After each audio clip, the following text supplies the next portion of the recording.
coffee, the kind that many producers now are using new technique to prepare varieties, to prepare new fragrances, the nuances, the flavors. It's great. Thank you for listening to the interview from the BBC World Service. You'll find more in-depth conversations on the interview wherever you get your BBC podcasts, including episodes with US President Donald Trump, the Colombian artist Doris Salcedo, and Prince Harry. Until next time, bye for now. From the BBC, that was the interview. I'm Saroja. Good morning, Manitoba, and hello, Winnipeg. Welcome to your Tuesday show. I'm Marcy Marcusa. Nice to be back with you. Thanks to Corey Funk for filling in for me yesterday. And you're on CBC's morning show, as mentioned. Information radio on the air till 8:37. You're with 89.3 FM, 990 AM on that app and on YouTube. Going to be pretty nice today, actually, across the province, if a little sticky. High 26 in Winnipeg, Humidex 32. Brandon looking for 28 with Humidex 36. So I'm understating how sticky it's going to be. And then in Dauphin, Humidex at 34. Your high is 26 degrees. So we'll see if any thunderstorms break late in the day or overnight to alleviate what's going to be a hot day. Now I'm thinking, why am I wearing a sweater this morning? All right, let's say good morning to everyone who's here. May McKillop's behind the controls. Hi, May. Nice to have you on the show this week. May will be filling in for Avi. Also, Corey Funk is directing the program back to his usual role after a couple months doing different things. So nice to have Corey back. He'll be on air with the commute. And Mr. Brad Lillies is in his regular position as well. Brad is the producer of our VMix. If you're watching our YouTube stream, that is what you're watching. So good morning. Josh Crabb is here, and we have breaking developing news if you're just getting up, and I think you will be welcoming it if you're a traveler. Josh, what's going on? Yeah, we can tell you the strike by Air Canada flight attendants is over. CUPE and the airline reached a tentative agreement through mediation to end the work stoppage, and Air Canada says it will be resuming flights tonight. Obviously, the impact is still being felt, though, by a lot of travelers, and we'll be hearing from them throughout the news. Also, Manitoba is developing a plan to cull hundreds of thousands of pigs if Canada ever experiences an outbreak of African swine fever. Manitoba Agriculture says the province needs a way to deal with the virus, even though Canada has kept it out so far. And former followers of Sean Foyt are cautioning Canadians to think twice before donating to his organizations. The MAGA-affiliated preacher and musician has had concerts canceled all over the country amid public backlash. Your next local news is at 6:30. All right, thanks, Josh. You're welcome. Well, that tentative agreement reached at about 3:30 our time here, Central Time. We'll find out more about it in moments on World Report, and then we will have a labor expert on a little bit later in the show. Quite a surprise that we got here after what we heard from the union over the weekend, but here we are this morning.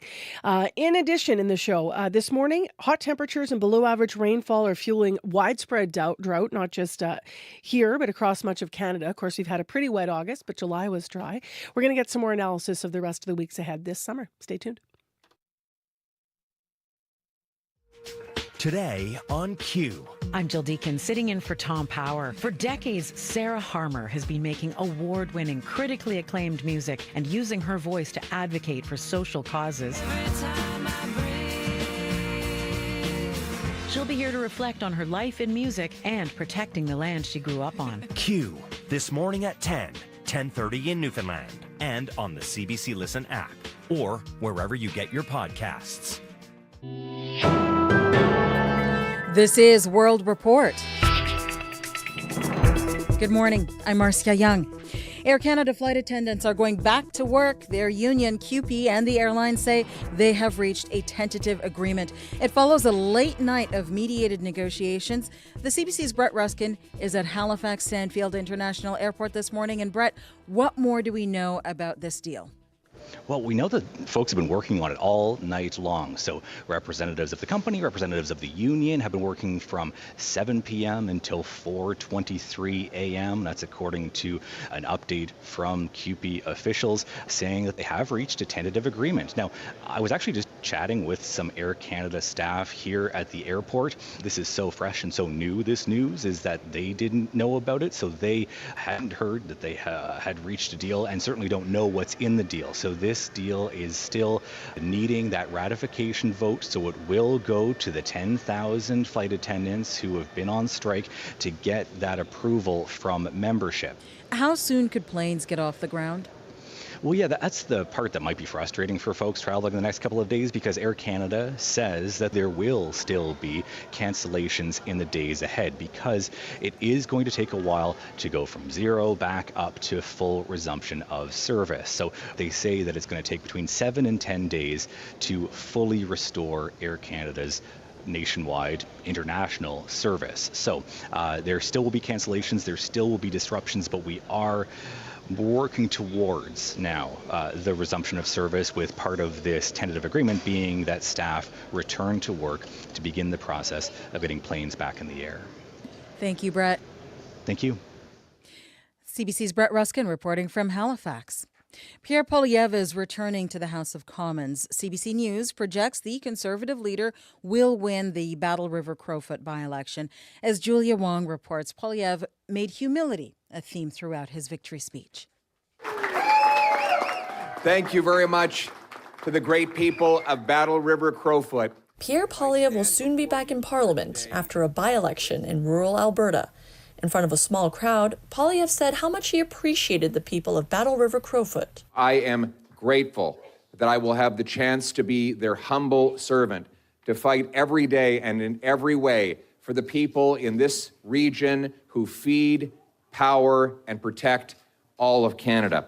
Poilievre lost his Ottawa riding in April and chose to run in a riding where Conservative MPs have always won with more than 70% of the vote. Poilievre appears to have won handily. In his victory speech, he talked about the lessons he learned from residents during the campaign. And they also reminded me that the road to success is never a straight line. And most of all, you should never give up in hard times. David Stewart, a professor emeritus of political science at the University of Calgary, says the results should put to rest questions about Poilievre's future as Conservative leader. With this kind of result, I don't think it has any impact on the leadership review.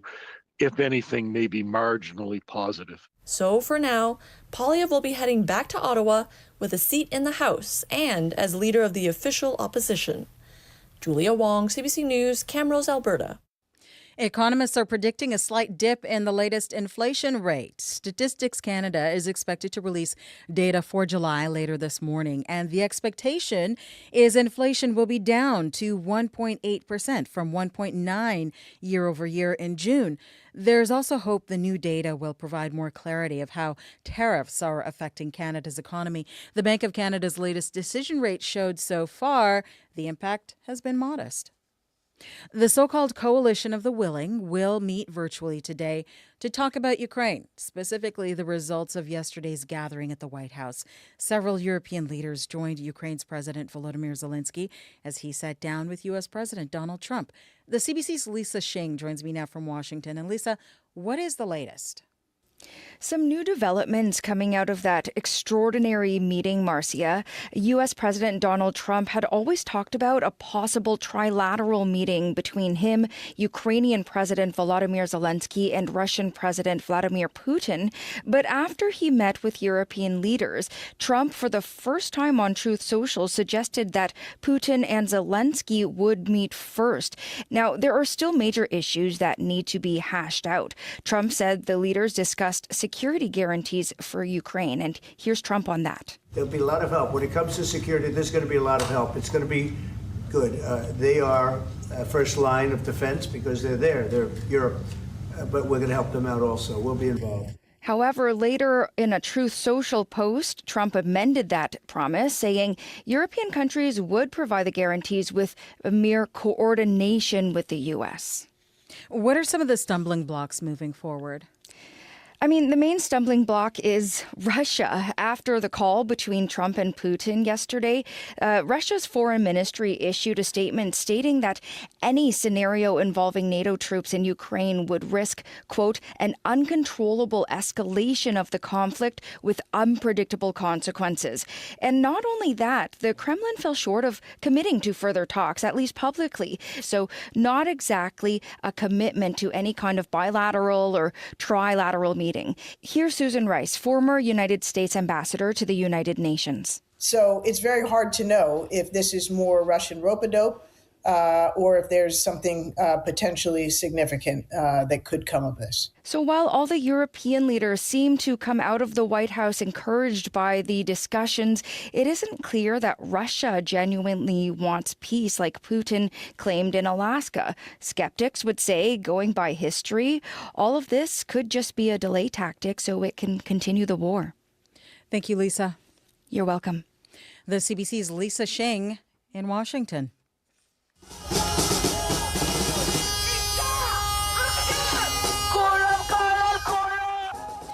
Israeli protesters are blocking a main highway in Tel Aviv. They are demanding a deal to end the war in Gaza and return the hostages. Hamas has agreed to a 60-day ceasefire proposal with Israel. An Egyptian official source says it includes the return of half the hostages held in Gaza and Israel's release of some Palestinian prisoners. So far, there is no Israeli response to the proposal. In northwestern Spain,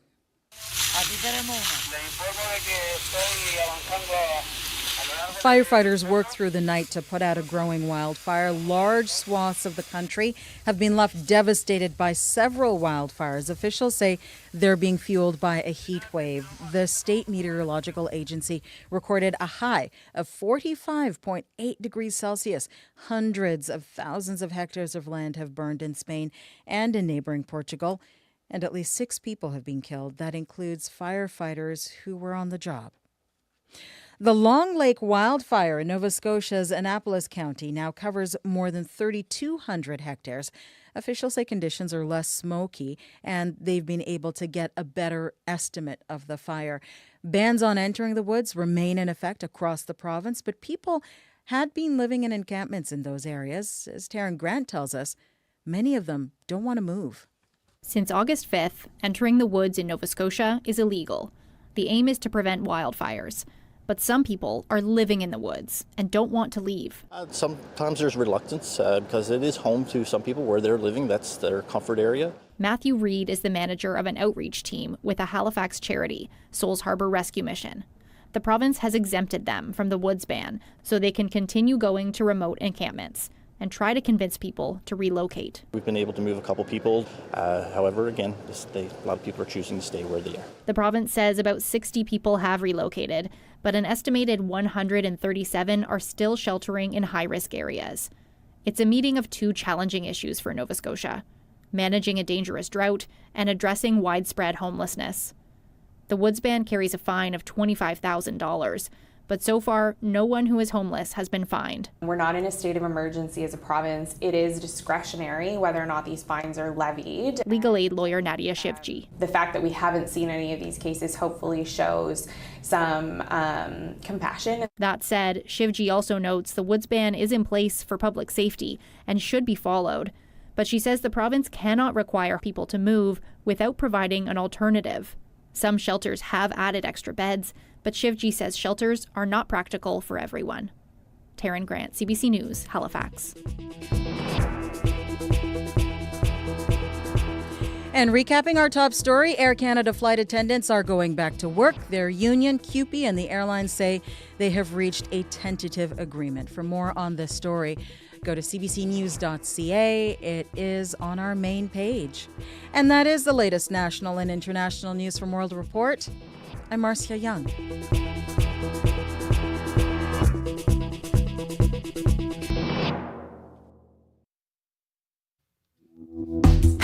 Well, good morning, Manitoba. I'm Marcy Marcusa with our team here at Information Radio. You're on CBC 89.3 FM, 990 AM on the app, and you might be watching on YouTube. Sticky, folks. That describes a lot of the province this morning, especially Winnipeg. We're the hotspot right now at 19. So we'll get an update on the weather and the rest of the day in a moment. Yes, we'll hear more in the news. Manitoba reaction to the tentative deal reached by the airline flight attendants for Air Canada in the wee hours of the morning. So stay tuned. We'll have that throughout the program and on the news. In addition, we're going to be talking about trees. If you take a walk through Winnipeg's Wolsley area, it's likely you'll come across a lot of trees that are marked with that red circle of death, as a lot of people call it. It is a sign of Dutch elm disease, but there's also a sign that residents have grown tired of seeing it. They're taking things into their own hands. We have an update on a story we previously brought you here on Information Radio. Plus, Canada continues to face serious drought. We'll dig into how severe it could get and some of the short and long-term steps that could help. Now, you know, here in Manitoba, we've had rain, especially a lot of it of late, but last month, lots of states of emergency, states of agricultural disaster is what they were calling it. So we'll have that interview looking at what the way forward is. Right now, though, let's find out what else is developing in our news department. Josh Crabb is in with our headlines. Hello, Josh. Good morning. Air Canada will be resuming flights today now that the strike is over, but the impact is still being felt. Some of the best young archers from around the world were affected by the cancelled flights. They were set to compete in the World Youth Archery Championships in Winnipeg this week. Manitoba is developing an emergency response plan to deal with a future outbreak of African swine fever. An outbreak of African swine fever would lead other countries to close their borders to Canadian pork. And we'll have more on a story by Arturo Chang looking at the finances of Sean Foyt, who was set to perform here in Winnipeg. There was no permit approved, and now he'll be performing in southern Manitoba tomorrow. So we'll have that and much more coming up in your next local news at 6:30. It's interesting, Josh. I know obviously Canada Games are going on and Team Manitoba's there. So I know a family of one of the athletes. So they were just scrambling all weekend to try to get to see their athlete in action because, of course, the teams got there, but all the families kind of stranded because of the strike. And these are things that, when it comes to the games, just as one little piece. Yeah. They work so hard to get there. Totally. These young athletes. So it'll be nice to see if maybe what happens later today will start to loosen up and improve things for everybody traveling. Yeah, for sure. It sounds like it'll take a few days to get things back to normal, but this will be a positive development, I think, for travelers. It will. Now, later we're going to find out if it's positive for the workers. Thank you, Josh. You're welcome. When we have a deeper look at the labor issues that were discussed here. So it's early, obviously. This just happened a few hours ago, but we'll get as much detail as we can. All right, let's get to Corey Funk, who is back with us with weather and traffic. Yes. Corey Funk. Oh, I'm back. We haven't been on the air together for months. I know, and I'm surprised I can still talk after spending 2 months with a baby and a toddler. So I love that. I love that you had some pat leave. It was really great. Anyway, thanks for filling in yesterday. What's up in the weather? Yes, so right now in Winnipeg, we're sitting at 18. We're actually warming up to a much warmer day today. 26 is the high, and it's going to be clearing throughout the day.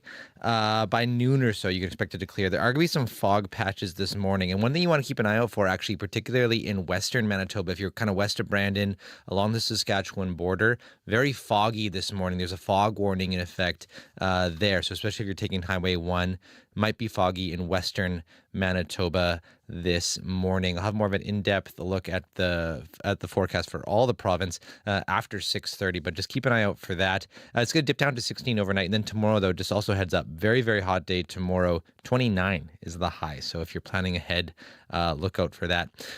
As for your commute right now, haven't heard of any major issues out there other than, of course, that fog, which might make visibility a tough go for you. But if you see something, though, give me a call on the CBC commuter line. That number to call, or if you don't see something on the highways because of fog, give me a call too. 204-788-3093.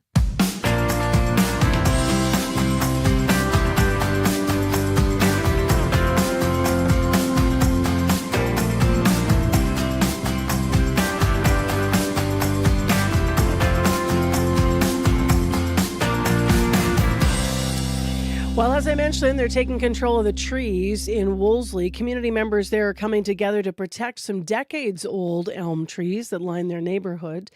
According to the Wolsley Tree Committee, the last 5 years has been really difficult. The neighborhood has lost around half of its elm trees to Dutch elm disease. City officers offer an inspection and removal program, but it doesn't inoculate healthy trees. And that's a step that's often used as a preventative measure because if you know anything about Dutch elm, it spreads tree to tree if they're touching, right? It has that possibility. So the neighborhood, Wolseley, decided to take matters, as I mentioned, into their own hands. They have been raising money for preventative treatments. Now, we touched this story weeks ago on Information Radio, but we wanted an update because so far they've now raised $25,000, and it's money they say will help inoculate 53 trees. Yesterday, crews started injecting trees along Wolseley Avenue with the fungicide. Longtime resident Amanda LaRouche was there. She explained to CBC's Felicia Adam why it's important to her. Well, the canopy is in large part what gives the neighborhood its character. certainly when I first moved here, I knew that Wolsley was known for its elm trees and for what they give us. They give us the canopy, they give us shade on our properties, they shade the house. We don't have air conditioning, and in the days when there were more elm trees, outside the house on the block, the house was beautifully shaded. That's not the case anymore, and we see the difference. I experienced that in the summer. The front yard simply doesn't have the shade it used to have. The flower beds that I planted originally, I planted as deep shade flower beds. Now they're kind of dappled. There is one tree that gives some shade, but not what it used to give.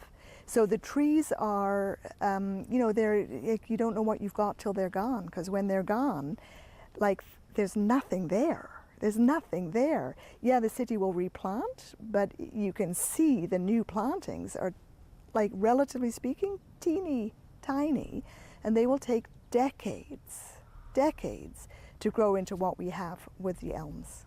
It made me so happy to learn that elm trees can be inoculated against Dutch elm. The healthy trees can be inoculated. That gave me such hope. These things don't come with no cost. And so, of course, there's frustration. So, yes, there's frustration. There's a bit of realism as well. But also, I guess I want to say that everyone who is able to help save the elms that we have, I really hope, I really encourage them to do everything they can to contribute, because what we have today, we will not be able to replicate in our lifetime. And tell me about this red circle of death. Oh, the red circle of death. It's always so sad to see. I mean, every living thing has, it has a beginning, it has a life, and then it ends. We know that. But the red circle of death means that it's over and that tree will come down, and so it's really sad. So if we can do anything, if we can do something to help stave off that red dot, I'm all for it.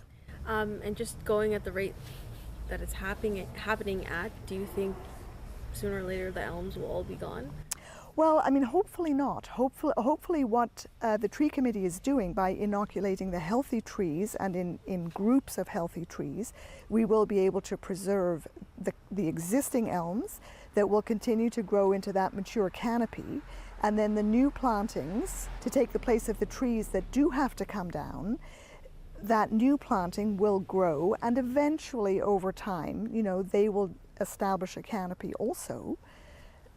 So it's kind of like a, big sister, little sister thing that ultimately, will run its course and will, with luck, create a new canopy.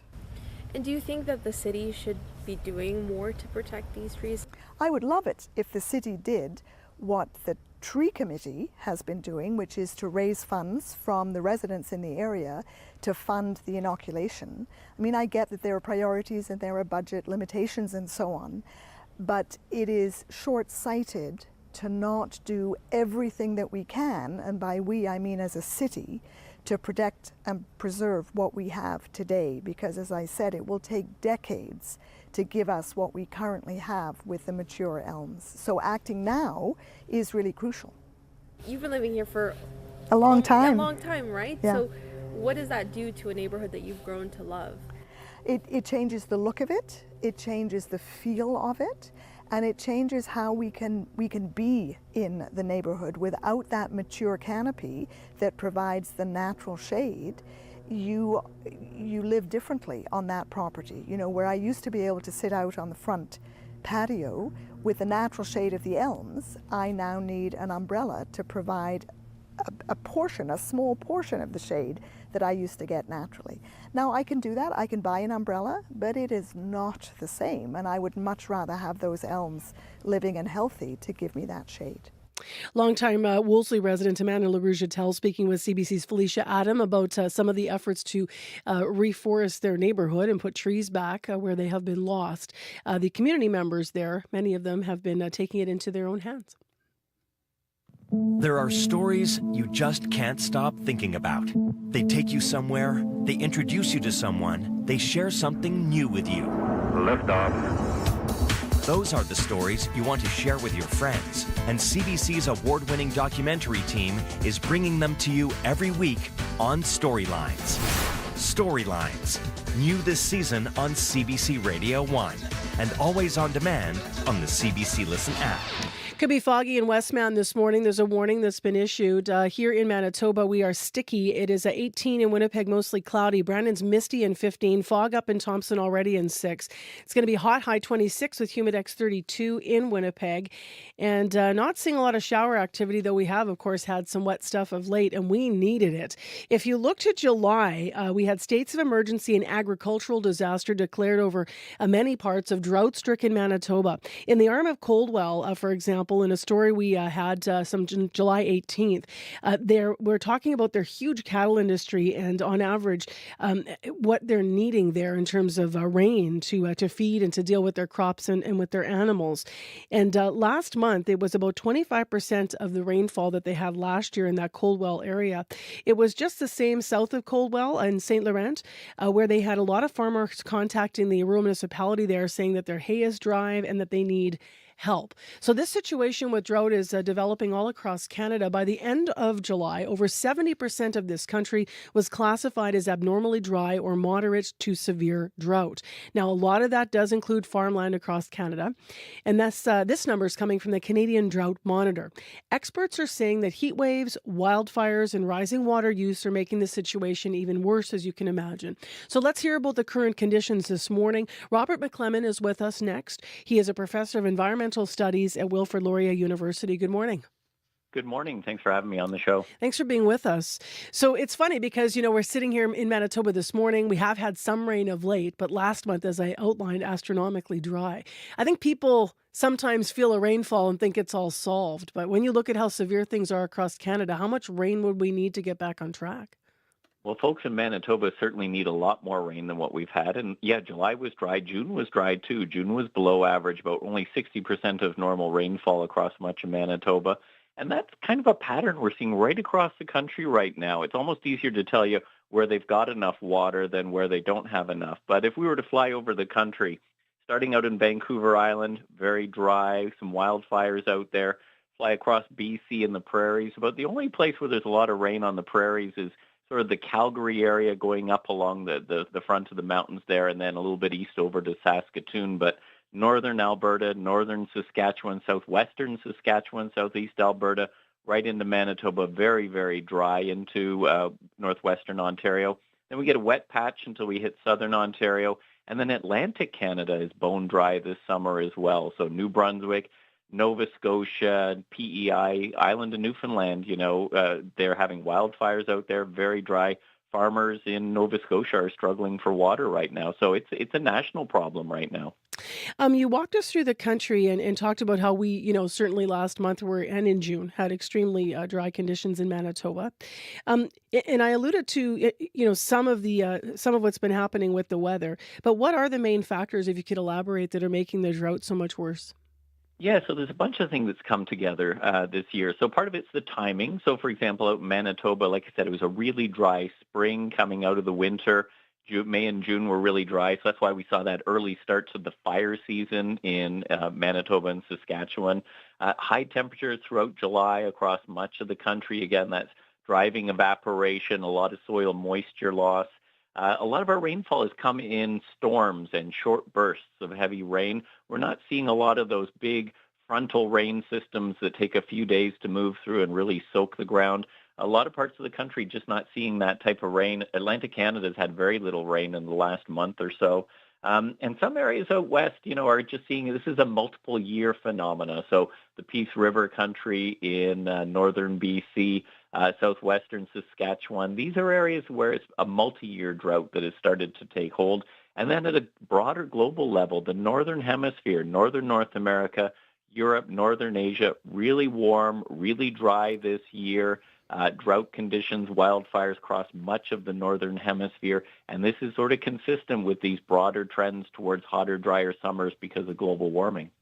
I don't want to run out of time, so I'm going to leave the discussion about AI data centers and cooling for a moment. I'll ask you that at the end. I want to get into short and long-term steps to help with this. So what do you see as immediate steps that can be taken to help? Well, so a lot of folks are already doing this. You mentioned, for example, in the lead discussion about what cattle farmers are having to do to move livestock around and how government agencies need to step in and help support that. We're seeing folks in areas that haven't historically had to irrigate, like in Atlantic Canada, in the Annapolis Valley, in Nova Scotia, having to irrigate fruit crops, orchard crops, poultry, and small livestock operations really struggling in many parts of the country. Rural wells, folks are running out of water at the household level in rural areas, dugouts growing dry on the prairies. There's a lot of things that folks are having to do in the short term just to get through it. We need to be thinking about longer term plans as well. You know, you folks out in the prairies, you have a bit of experience with droughts in the past. Other parts of the country, not so much. And we're having to learn about how do we conserve water, how do we manage resources over the longer term, especially municipal water use is a risk in many parts of the country as well. How hard, when you look at those longer term measures and understanding of conservation of water, how hard is it to get communities and administrators, and leaders to put in sort of water conservation efforts before you're in a crisis situation? Because you'll often see, okay, don't use water, we need the water when we're in trouble. But is it sort of a mindset that really has to shift, by leaders, but also then by the population to think about this year round? Absolutely. I mean, we need to think about conservation and emergency preparedness on an ongoing basis. I mean, in Manitoba, we often think about flood as the hazard these days because we've had a lot of bad flood years in recent years, but drought is also a hazard. We tend to have short-term memories, both as communities and as governments. We sort of lurch from one crisis to another. So we need to have more integrated longer-term planning for land use in the agricultural sector, for fire management across Canada. We need to stop treating it as a sort of a siloed provincial problem. And municipalities, which historically, urban folks haven't thought about water scarcity in the past, we need to start getting our minds around this, that we just can't take for granted that when we need water, it's just going to be there, especially in a changing climate. And so to that question about AI, what role does industrial water use, like AI data centers, because they need the water to cool down, I understand. What does that play in the drought situation, do you think? Well, what it happens is it has impacts at local levels. Now, fortunately, here in Canada, we haven't heard of any crises related to these facilities, but down in the States, so places like Texas, Arizona, Georgia, where there's water scarce areas that have these large data centers that can use anywhere up to 20 million liters of water per day for their cooling systems. We're seeing local drawdown of groundwater. We're seeing local prices for water for consumers going up because of this. Some of these data centers use as much water as a small town. So we need to be really strategic about placing those in areas where it's not going to impact local water resources. So putting them along, the shore of a Great Lake, sure, that's no problem. There's lots of surface water. But in an area where people are reliant on dry land water resources, in groundwater, we want to be careful about that kind of water use in the future. All right. Thank you very much for your time this morning. Appreciate it, Robert. Thanks for having me on the show. That is Robert McLemmon with us, a professor of environmental studies at Wilfrid Laurier University. We reached him this morning in Cambridge, Ontario. I'm Marcy Marcusa. You're listening to CBC's Information Radio. Glad to be back with you after a day off yesterday. Thanks to Corey for filling in here on the morning for us. Corey's back on our regular crew. He was just hosting yesterday. Today he's directing. We'll hear him giving weather and traffic in a moment. Our regional forecast is coming up right after your news with Josh Crabb. And there is news this morning. So Josh will explain more, but there has been a tentative agreement reached with Air Canada air flight attendants. And so we're going to hear more about that coming up momentarily. And then a little bit later in the program, after 7 o'clock this morning, we have a personal story. We've been doing a series looking more deeply at those first moments of some Winnipeggers' lives once they become housed.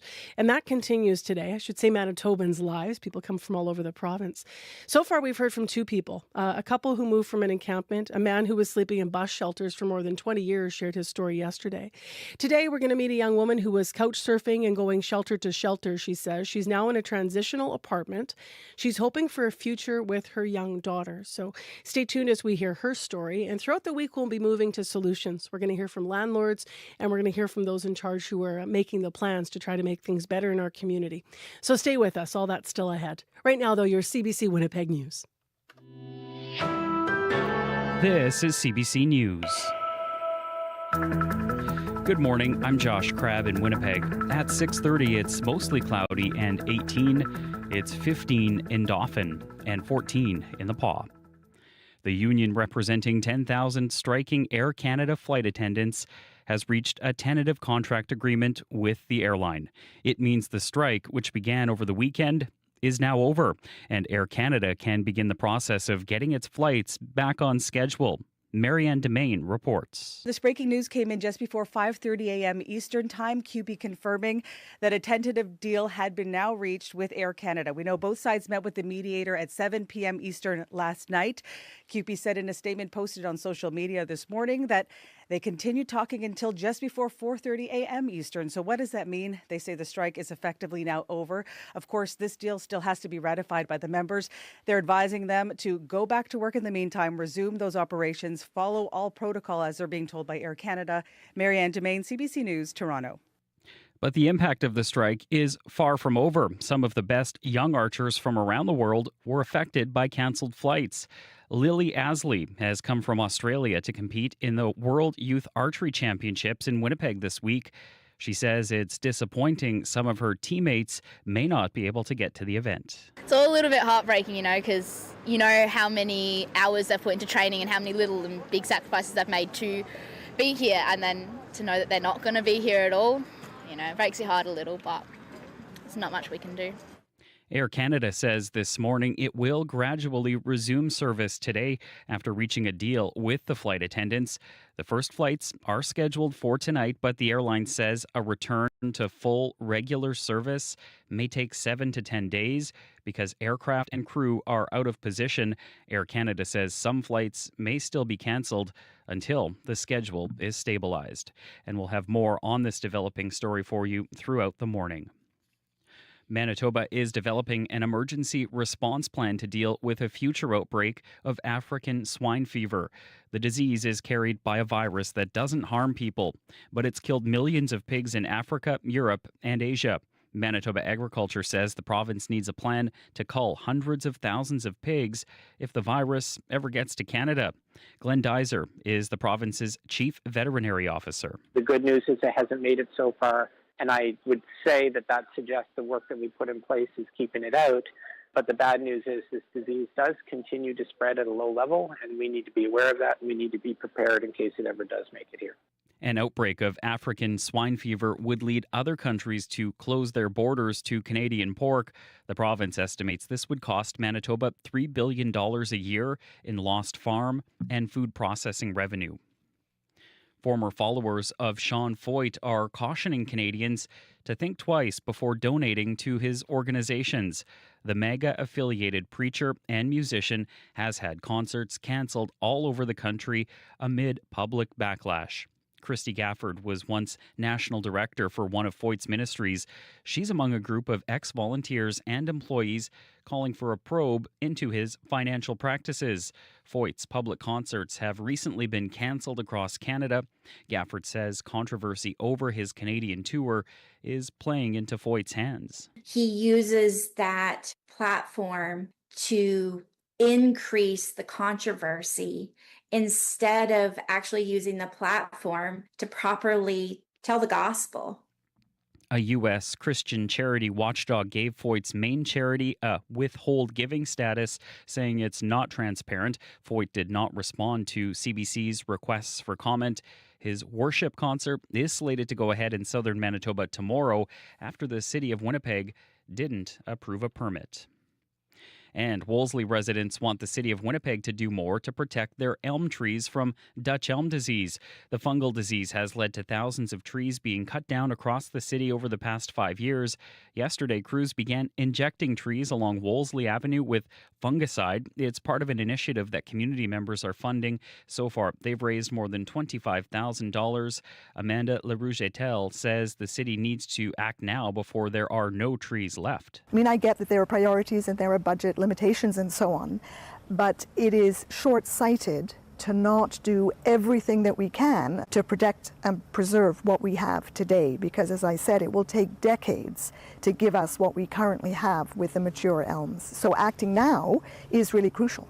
A City of Winnipeg spokesperson says the city does not inoculate elm trees. Last year, the city removed over 3,000 trees infected with Dutch elm disease. That is CBC News from Winnipeg. Your next local news is at 7:30. Josh, you want to hear a cutie patootie story? Absolutely. Okay, I'm going to try to remember this correctly because it's Corey's story. We're going to hear from Corey in a second. Okay. Corey's off on pat leave and took his little boy into the forest. And I think his little guy started being like, I'm a trail runner. Oh, yeah, he did. Speaking of trees and stuff. I know. Following in Dad's footsteps. Right? That's so right. cute. We like to Corey. take the monkey trails to the, like we go to the zoo, I'll put him in the stroller and Yeah. we run and then we pop into the monkey trails and when he hops off, he goes, Dad, I'm a trail runner. Oh, I love that. See, Corey always imitates the kid better. Yeah. And it warms my heart. Adorable. Today, everyone outside is going to need a lot of water. Let's go to our regional forecast here. Yes, 18 right now, but we're heading for a high today of 26 here in Winnipeg. But with the humidex, it's going to feel more like 32. So just real muggy. Make sure to drink lots and lots of water. It is good. And if you're watching a story just on YouTube this morning, like don't follow me and Corey. Like don't follow our lead. Yeah, You're wearing it's- flannel. I got a sweater on. It's air conditioned a lot in here. It felt like fall a couple days over the weekend. It And I did. thought to myself, okay, I'm going to be ready for it. But today it's back to your summer attire. No, back to your summer attire, certainly. So it will dip down to 16 tonight, though. So it will be a nice cooler sleeping temperature. And this is actually going to be the case right across the province today. So 15 right now in Brandon. You're heading for a high today of 28. That humidex, though, could feel more like 36. So even warmer and muggier in western Manitoba today. And as we get further west, Dauphin, you're at 12 right now, but you're warming up to 26. But also you're under a fog advisory right now. And much of that western edge of Manitoba is under a fog advisory right now. That's Dauphin. It goes all the way down to the U.S. border, to the Saskatchewan border, and the way up to the northwest edge of Lake Manitoba as well. So that whole area there could be very, very foggy this morning. So heads up if you are hitting the highway today. And then Thompson, 7 degrees right now. You're also experiencing some fog. It will clear up later today. But it will also be warming up to 25, but also be quite muggy as well. Going to feel more like 29. Going to cool down tonight to 15 with a chance of showers and even some thunder showers for you this tonight in Thompson. As for your commute right now, there is just one thing to keep an eye out for, and that is at Portage and Moray. And I just need to get this up here. Portage and Moray, emergency crews are blocking the westbound median lane on Moray. So keep right to get around that. So that's Moray and Portage. Emergency crews blocking the westbound median lane. If you see anything else going on out there, give me a call on the CBC commuter line. That number, 204-788-3093. All right, thanks, Corey Funk. Thank you. Crystal Lee Ramlakan joins us now with our look at business news. Good morning. I think we're just going to get your sound up there. We'll try to hear you again there, Crystal Lee. Hey, good morning, Marcy. There you are. Good morning.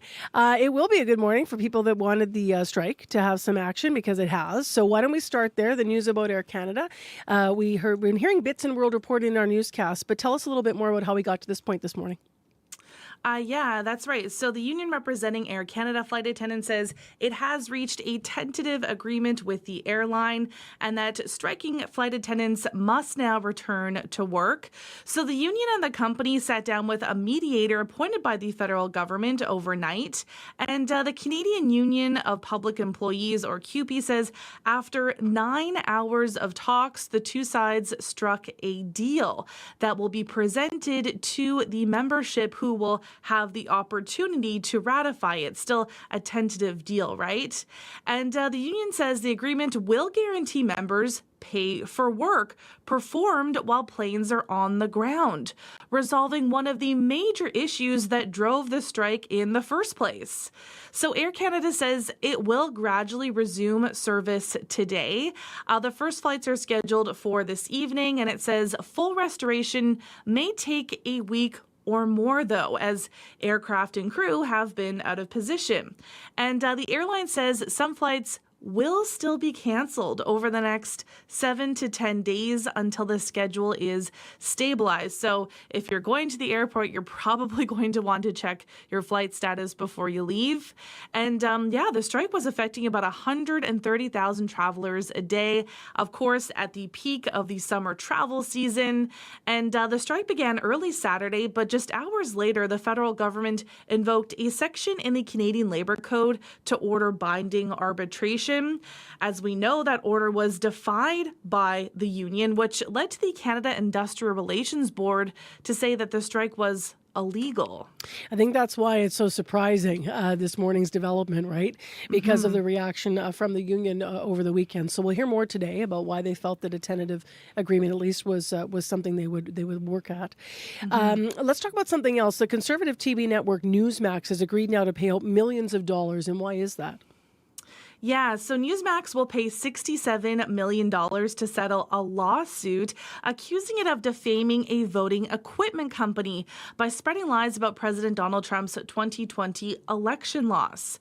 So the settlement comes after Fox News paid out about $787 million to settle a similar lawsuit in 2023. So a judge had ruled that Newsmax did defame Dominion voting systems by airing false information about the company and its equipment, but the judge left it to a jury to decide whether that was done with malice, and if so, how much Dominion deserved from Newsmax in damages. So Newsmax and Dominion reached the settlement before a trial could take place. And the news comes as Trump vowed in a social media post yesterday to eliminate mail-in ballots and voting machines such as those supplied by Dominion and other companies. However, it's unclear how exactly the president could achieve that at this point. Let's stay with the TV business because MSNBC is rebranding pretty significantly, actually. Yes, that's right. So the MSNBC News Network says it will become My Source News Opinion World, or MS Now for short, as part of its corporate divorce from NBC. So the TV network has been building its own separate news division from NBC News. It will also remove NBC's peacock symbol from its logo as part of the change, which will take effect later this year. So the name change was ordered by NBC Universal, which last November spun off its cable networks such as USA, CNBC, E! Entertainment, Oxygen, and the Golf Channel into their own company called Versant. None of the other networks are changing their name, though, right now, as we know of. And MSNBC got its name in 1996 when it formed through a partnership between Microsoft and NBC. And the name really stuck even as the partnership that produced it ended. What's going on with the numbers today? What's happening in the markets? In Europe, stocks are higher. Germany is up. The UK is up. France is up. In Asia, markets are in the red. So Japan, Shanghai, and Hong Kong are all down. Oil is down 79 cents to $62.63 US per barrel. Gold is up $9.40 to $3,340.50 US per ounce. And the dollar is down 1/10 cent to 72.4 cents US. All right. Thanks a lot, Crystalie. Okay, thanks, Marcy. On CBC with our business news each morning, we're joined by Crystalie Ramlakan.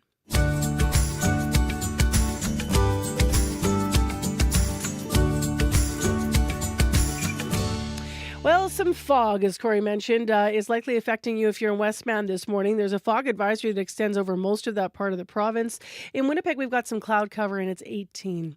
Here with Information Radio, I'm Marcy Marcusa with Corey Funk, May McKillop, and Brad Lilly's behind the glass, and Josh Crabb in our news center. You can check our website for any more details on developing stories, including the tentative deal reached in the Air Canada dispute. We'll have some more analysis still ahead this half hour. Right now on the show, though, how about a little music? If you're up and not in a foggy area, you might be seeing the sunrise, and the track we're going to play right now is pretty good, we understand, for driving into the sun. Montreal-based trio Braids put out a timeless, ethereal kind of track in 2023. This is Evolution.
it. That's Braids with their song Evolution. They're out of Montreal.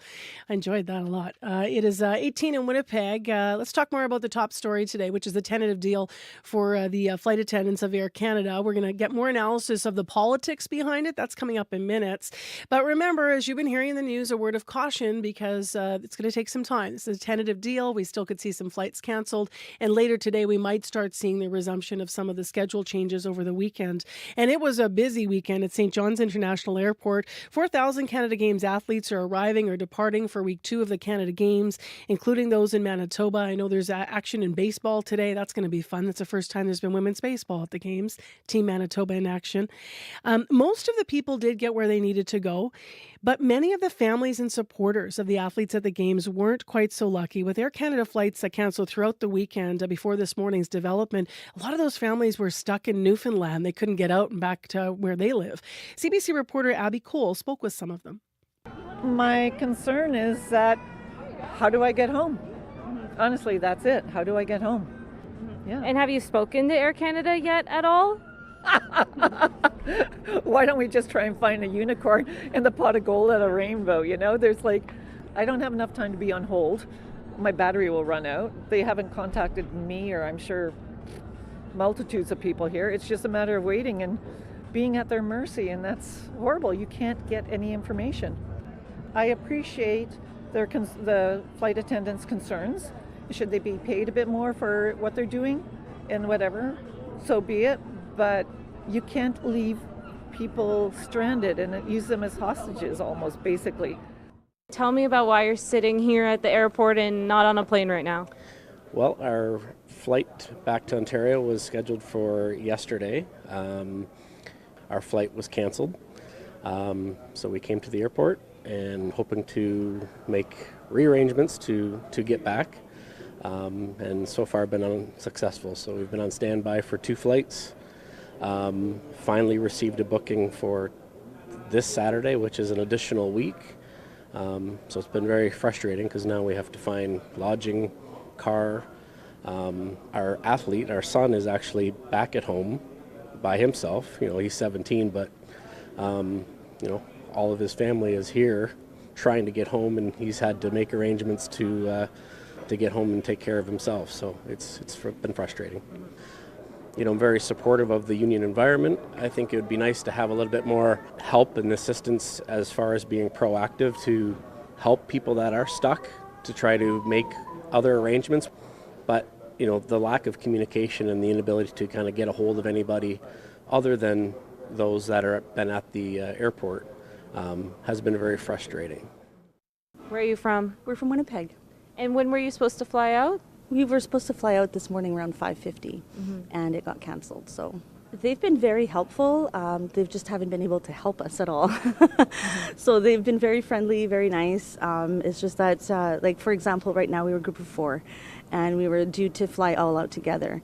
And they offered us some flights, so we said we'll split up in half. And 2 of us now have nothing because in the process of trying to book, they got booted out of the cancellation list kind of a thing, and so now they're no longer in the system, and they still haven't got any flights out. And the other 2 of us, well, we're still waiting and hoping that the strike ends so that we can fly out. So we're kind of like split up right now and just at Air Canada's mercy.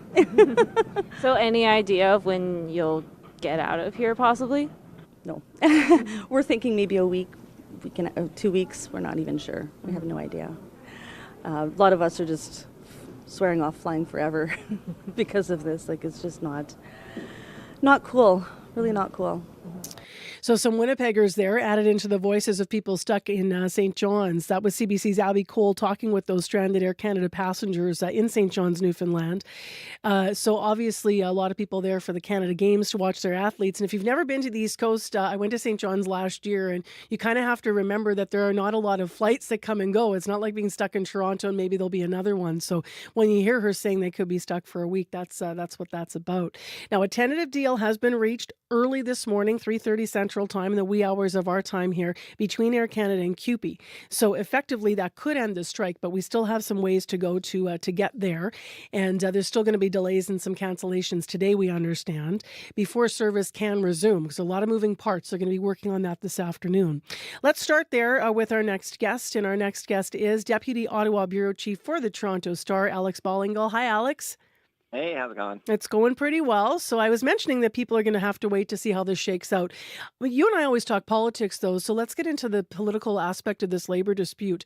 How does this government's approach, Carney's approach, differ from previous labor disputes we saw under Prime Minister Justin Trudeau?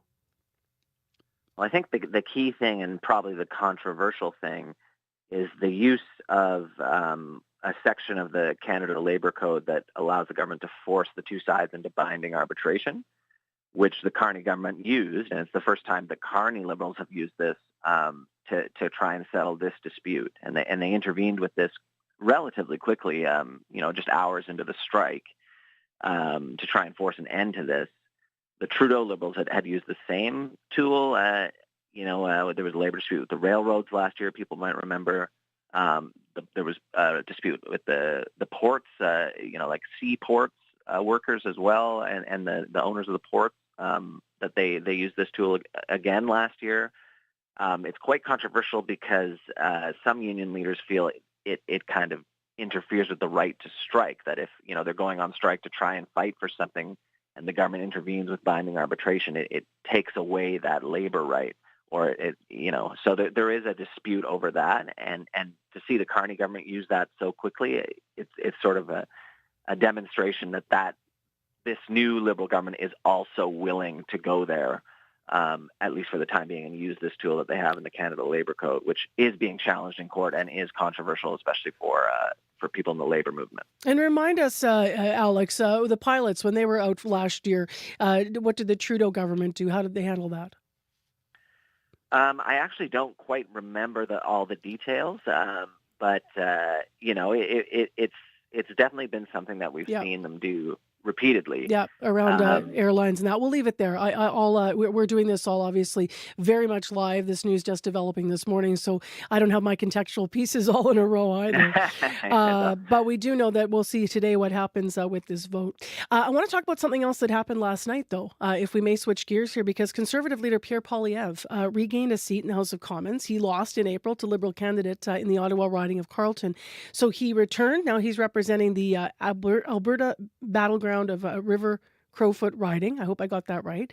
And so last night's results, what sense do you make of them when you look at the final results? Well, there was no realistic expectation that he was going to lose. I think it was universally anticipated that this would be a Poilievre win, and the question was by how much. So that's the interesting thing to look at this morning as we parse the results. In April, in the general election, the Conservative candidate there got around 83% of the vote. And it looks like Poilievre last night got around 80%. So he's kind of in the ball. That's a huge win, in most ridings. But in the context of this riding, the Conservatives usually get around there. So Poilievre kind of hit the mark, it looks like. And if he had dipped well below that, I think there would maybe be a discussion of, is there a problem here with Poilievre? What happened? Why did he, they got 83 just a few months ago and he dipped well below that. That didn't actually happen. He got relatively in the ballpark. So I think that's probably something that they're comfortable with. And now, the bottom line is he's going to come back to the House of Commons and kind of try and shake off the air of defeat or the stench of defeat that followed him after not only losing the general election for the Conservatives, but then losing his own seat that he had represented for 20 years in Ottawa. So, it's I guess step one for him trying to turn over a new leaf and stage the next chapter of his political career, prosecuting the case against Carney, surviving this leadership review vote that is coming up at the next Conservative convention in January, and then trying to keep his job and then actually win the next election if they can against the Liberals. And just last, we've talked about this a lot, that long ballot, the unprecedented number of candidates on the ballot, 214. Did it end up, well, obviously, given the results, it didn't impact the result, but did it impact, how did it impact last night as the vote was coming in? Not as much as maybe some people might have expected. Obviously there's the over 200 people on the ballot, but the results came in reasonably quickly. The polls closed at 8:30 Mountain, and within a few hours it was basically a done deal, and most of the votes were counted. So the big delay or something or disruption didn't really happen. It may have been because Elections Canada, instead of having this gigantic ballot with 200 names on it, they just got people to write in the name of the candidate they were voting for. So maybe that, made things more efficient, but they seem to be able to work around this, which, it was controversial, and some people really disagree with the tactics of this initiative to kind of protest the electoral system. But it didn't seem to kind of upend or delay things significantly last night. All right. Thank you very much for this morning, Alex. Appreciate your time. Yeah, of course. Thanks for having me. Alex Ballingall, Deputy Ottawa Bureau Chief for the Toronto Star.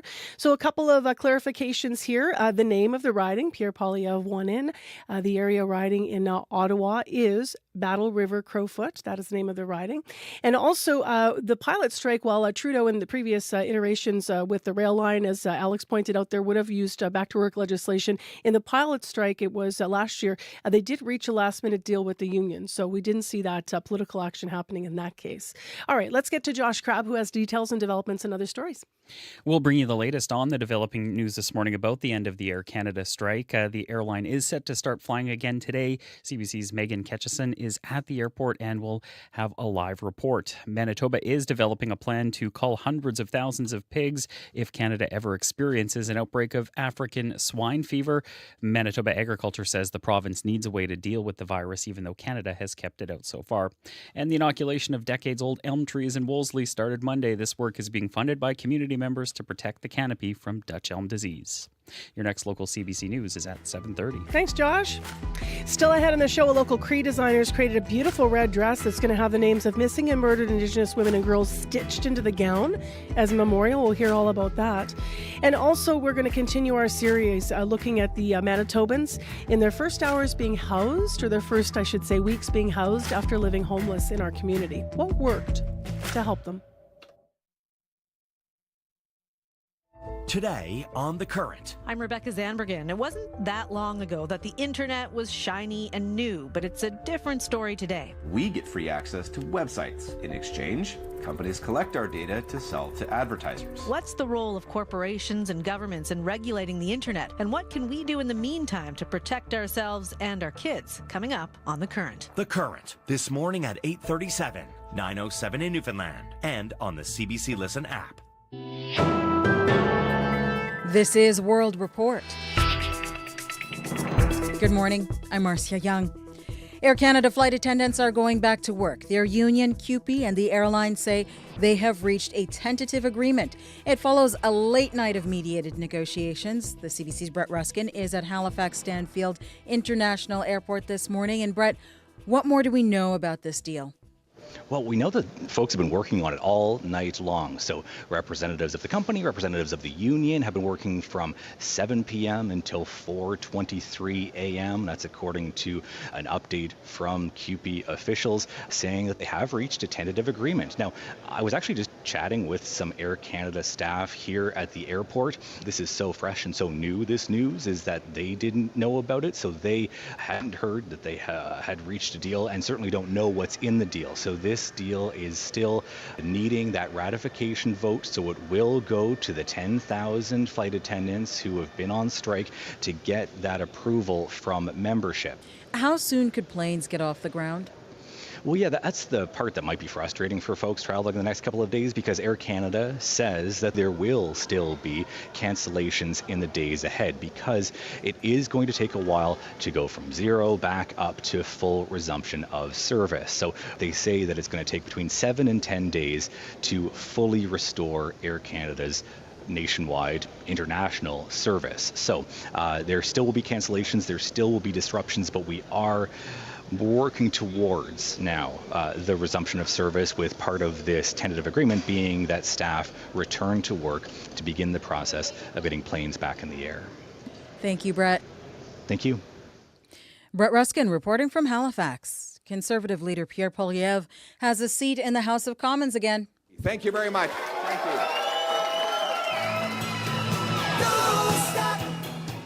He claimed victory in the Alberta riding of Battle River Crowfoot overnight. CBC News projects he will win with roughly 80% of the vote. For more, let's go to Rafi Boudjikanian in our parliamentary bureau.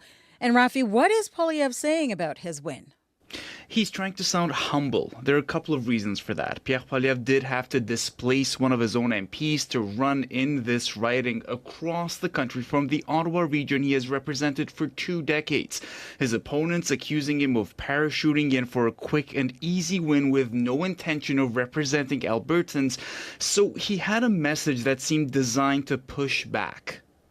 Some might have thought it was a burden for me to come right off the campaign trail in a national campaign and go straight to knocking on doors. But I'll tell you something, it was not a burden at all. Getting to know the people in this region has been the privilege of my life. And Marcia, several of his MPs are starting to post social media messages saying they look forward to welcoming him back into Parliament. There is a mandatory Conservative leadership review happening in January. How does Poilievre's win affect that? Well, he's got wind in his sails now. An 80% margin of victory is about how well Conservatives tend to do in Battle River Crowfoot, so nobody at that review will be able to say, oh, you could not even match your predecessors. But there are other numbers to watch in the meantime, namely his polling figures, which have been below those of Prime Minister Mark Carney. Poilievre will now have months to try and bring those back up, and the limelight that comes with a House of Commons seat to help him with that. Thank you, Rafi. You're welcome. Rafi Boudjikanian reporting from Ottawa. European leaders who accompanied Ukraine's president to the White House are in a virtual meeting. The group is called the Coalition of the Willing, and it does include Canada. The leaders are updating other members on yesterday's discussions with U.S. President Donald Trump. Today's focus is the next steps to ensure Ukraine's security in the war against Russia. The CBC's Crystal Gomansing has more from London. Ukrainian news programs chock full of peace talk updates. We are ready for a trilateral meeting. Ukraine's President Volodymyr Zelensky doesn't know when that meeting could take place with the U.S. President and Russia's Vladimir Putin, but there does appear to be a willingness on all sides. And President Donald Trump said security guarantees by Europe would have American support. But we're going to help them out also. We'll be involved. I'm afraid that I am very skeptical of anything that President Trump said yesterday. Retired General Ben Hodges led U.S. forces in Europe between 2014 and 2017. He says he'd love his skepticism to be proven wrong, but the president and his administration their approach has been doomed from the beginning because they don't care or they misunderstand the history, the cultures, the geography. They can't even admit that Russia is the aggressor here. That aggression continued overnight and into this morning. Ukraine's Air Force says Russia launched 270 drones and 10 missiles at Ukraine, hitting 16 different locations. A post on X by Ukraine's Foreign Minister Andriy Skryba said in part, Moscow continued to do the opposite of peace, more strikes and more destruction. The Kremlin's foreign policy advisor confirmed today Russia and the U.S. agreed to stay in close contact. The possibility of raising the level of meetings between Russia and Ukraine was also addressed, but no specifics were shared. Crystal Gomansing, CBC News, London. 3 U.S. warships are about to arrive off the coast of Venezuela. U.S. President Donald Trump is going after Latin American drug cartels. The Aegis guided missile destroyers are reportedly due to arrive within the next 36 hours. And one U.S. official told Reuters news agency about 4,000 sailors and Marines are expected to be sent to the Caribbean region. Venezuela's President Nicolas Maduro is promising to respond by mobilizing more than 4 million militia fighters. Ha renovado como un refrito podrido sus amenazas. In a televised address last night, Maduro denounced what he called outlandish threats by Washington. The Trump administration accuses the Venezuelan president of drug trafficking and is offering a $50 million reward for information leading to his arrest. Somali health officials say deaths caused by diphtheria have risen sharply this year. Already, Somalia has seen twice as many cases as it did last year, and 87 people have died. Ali Haji Adam is the health minister. He says there's a shortage of vaccines. The USAID cut terribly affected the health funds it used to help Somalia. Mobile vaccination teams that took vaccination to remote areas lost the funds and now do not work. Diphtheria mostly affects children. It is a bacterial disease that causes swollen glands, breathing problems, and fever. Childhood immunization rates in Somalia have improved over the past decade, but hundreds of thousands of children are still not fully vaccinated. The federal government says there are more than 700 wildfires burning across the country. 68 are out of control. There are crews and equipment in every province and territory, including Newfoundland, where the Kingston Fire on the Avalon Peninsula continues to grow. The CBC's Karen Pauls is there. All day, people stand on this hill between Victoria and Heart's Content, Newfoundland, watching plumes of smoke and the flare-up of flames on the horizon. And actually terror here for... Max and Lorraine Warren live just outside the evacuation zone. Very stressful, so... And we don't know when we got to leave our home, and all we're going to do, I got a filing cabinet, and I'm going to take that and my wife, and I don't care if anything else is gone. Water bombers scoop up water and dump it on the Kingston Fire, Newfoundland's largest at nearly 100 square kilometers. 3,000 people are evacuated, about 14,000 more on evacuation notice. Already, more than 100 homes have been destroyed. As Newfoundlanders grapple with loss, Nova Scotians are holding their breath. The largest wildfire in the Annapolis Valley growing quickly. Dustin Enslow is with the municipality of the County of Annapolis. We're trying to go above and beyond to provide help to the individuals that are going through this difficult time, trying to provide support to the many volunteers at the front line as well as not on the front line. Back on the Newfoundland Hill, Jennifer Brown is in tears. Like all the heritage places is all completely wiped out. My niece's little fella, his school is gone. They're doing the best they can, but that's not very comforting for the people who's on the other side. Ottawa says it's working on a plan to better respond to immediate threats and later to help communities rebuild. Karen Pauls, CBC News near Victoria, Newfoundland. That is the latest national and international news from World Report. News anytime, cbcnews.ca. I'm Marcia Young.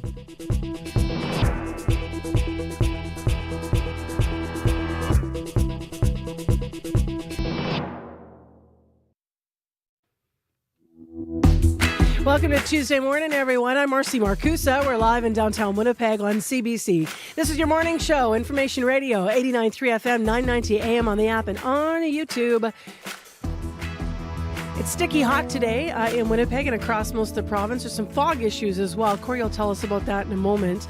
This hour on the program, we're going to hear about a beautiful and extraordinary dress. A local Cree designer has created this red dress. It will have the names of missing and murdered Indigenous women and girls stitched into the gown as a memorial. We have the Cookham who created the dress, who's going to be in studio with us to talk about why she's created this. It's gorgeous. If you're watching on YouTube, you're going to get to see it as well. Also, this hour on the program, our series looking more deeply at the first moments of some Winnipeggers and Manitobans' lives once they become housed continues today. We heard from two people who moved from an encampment. A man yesterday who was sleeping in bus shelters for more than 20 years. Today, we're going to meet a young woman who was couch surfing and going shelter to shelter. She's now in a transitional apartment. She's hoping for a future with her 4-year-old. Gina Wilson says she thinks about her young daughter and her late sister when she needs motivation to continue working toward a brighter future for herself. So stay tuned. We're going to have her story this half hour. Right now, Josh Crabb is in with other stories and headlines and updates. Good morning. Good morning. Air Canada is preparing for takeoff. The flight attendant strike is over and the airline is ramping up operations. I'll tell you what this means for travelers. Former followers of Sean Foyt are cautioning Canadians to think twice before donating to his organizations. The MAGA-affiliated preacher and musician has had concerts canceled all over the country amid public backlash. And Wolsley residents want the city of Winnipeg to do more to protect protect their elm trees from Dutch elm disease. Yesterday, crews began injecting trees along Wolsley Avenue with fungicide. It's part of an initiative that community members are funding. Your next local CBC News is at 7:30. All right, thanks, Josh. You're welcome. Corey, I'm just looking at the conditions. The fog's now rolled into Brandon, eh? Yeah, it's moving a bit east, and so that fog advisory is kind of pretty much, if you're in Western Manitoba this morning, you can assume that it's going to be fairly foggy potentially wherever you are. So keep an eye out if you are on the highways this morning. That does cover pretty much all the way to the Saskatchewan border, down to the U.S. border, and way up even into like the shores of Lake Manitoba there and the western shores there. So look out for that. Here in Winnipeg, we're sitting at 18 right now. We're going to be warming up to a muggy 26 today, and it's going to get clearer throughout the day. Around noon or so, you can expect things to clear up for you. With the humidex, it's going to feel more like 32, so drink lots of water, all that good stuff. It's going to be a muggy one out there. I'll have more of an in-depth forecast for you across the province after 7:30. Right now, we're sitting at 18. As for your commute, there was a police car blocking the westbound curb lane on Moray and Portage, but that is now cleared. I just heard from the city, so you don't have to worry about that. Seems like we're smooth sailing more or less out there, but if you see something going on, if you're walking, biking, driving, give me a call on the CBC commuter line. I'll let folks know what you're seeing. That number, 204-788-3093.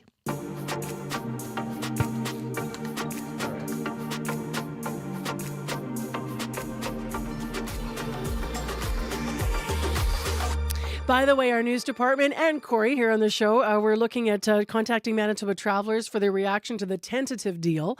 Still not a lot of detail about it, but that has been reached with the flight attendants in Air Canada. In the next hour, we're going to get some more analysis of that. We're actually going to hear what Corey heard from one of our Manitoba travelers who was hoping to get to Iceland, went through a whole bunch of trouble to actually rebook everything. So what is he thinking this morning watching the story evolve? Well, as I mentioned, let's return to our series looking at those who are houseless and meet a young woman who was couch surfing and going shelter to shelter. I met her in a transitional apartment block on Fountain Street where she's been living since May. She moved in there after getting help from the St. Boniface Street Links Emergency Center in St. Vital. Her name is Gina Wilson. She's 24. She's soft-spoken but articulate and strong. Her neatly organized room is full of curling irons and baskets of makeup. And that'll be important when you hear what she has to say. Gina shared with me that she is Indigenous. She has family roots in Norway House. And today, she says she is motivated to seek a more stable life for herself and for her young daughter. And her sister, who was killed in 2009, is often on her mind. I asked Gina how she landed at Street Links. I knew someone that was working there at the time, and it just led me to the resources, I guess. What kind of resources or maybe support were you hoping to find there? I was looking for help with housing and stuff and programs because they offer the program React and help with my daughter. Okay, how old's your daughter? She's 4 years old. Does she make the handprints and all the little art that's in your room there? Yeah. Mm-hmm. You had been struggling with some addiction, you shared, right? Is that right? Yeah. What kinds of things were you struggling with? Like alcohol or drug stuff? Or I got into alcohol and then it just slowly started to get into other things. Like I got into coke and then crack, and then at that point I wanted help, so I went to BHF, Behavioral Health Foundation, for 8 months. That helped a lot. And then yeah. And had you been living without a roof over your head at any point, or? Yes, but I was kind of just always going to like house to house or like shelter to shelter kind of thing. What are your hopes now? What's it been like living here? Because this has been good. You were sharing off camera, a good place for you. Tell me a bit about what it's like here.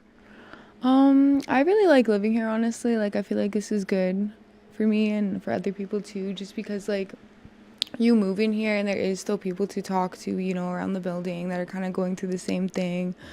So you're kind of never really alone here because there's always someone to have a conversation with. And like, even like when I'm feeling good, I help people around the building too. So it's, yeah, I like living here.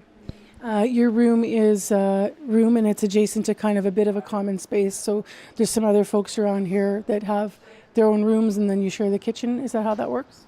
Yeah. It's like a shared living space. What are your hopes for where you might be next? You know what? My goal is to have like a place with my daughter, like nothing special, just like a little apartment with my daughter, and just, you know, it's my goal. And I want to do something with cosmetology too. So in the future, I'm just trying to get back on my feet right now. So You also shared off camera, so I'm going to ask this, and you can share as much or little as you want to, that you've come from lots of loss personally. Who did you lose? I lost my sister when I was 8 years old. And then I lost my grandma that was really close to me, that helped my mom a lot when she passed away like a year later. And then I lost my son too when I was 20. What was the impact of the loss of your sister on you? You were just 8, you said. I think like the impact on that was like why I started using and everything, and like going to substances and everything, because I didn't really have anyone to lean on, you know? So that was the only thing I knew, and it was like around everywhere I went in my home.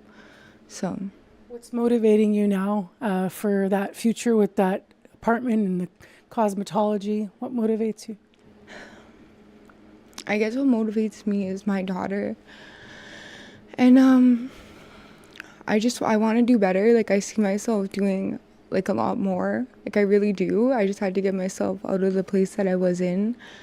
And my sister, she growing up, that was her thing. She'd always do my hair, she'd always do my makeup. It was like, you know, that was like our bonding thing. And I really hung on to that. I'm actually really good at makeup, and it's something that I would like to pursue in the future. And like, yeah, that's what motivates me. And just to do better for my family too. Like, you know, in the future, I want to help my mom too, you know. Like, I don't really know where she is right now, because I haven't talked to her in 4 years because I couldn't do it anymore. You know, it hurt me a lot over the years being in her life. And so, yeah. Does she have her own struggles, your mom? Yeah, my mom's been probably struggling with a drug addiction for like almost 30 years now. Or more. Do you have moments now when you have a quiet space and a place with support where you can feel proud of yourself for where you are right now? You know what? Every day, oh my goodness. Every day I take a minute, like maybe like 10 minutes or something, and I sit down and I just think of like where I'm at right now. Like, just keeping a place and like being sober and like going to work and like having like friendships that I'm actually like I care about and value, and like, I don't know, yeah, I really came a long way, and I'm really proud of myself, honestly. What do you think helps the most to help people get find stability, and housing is obviously the crux of it?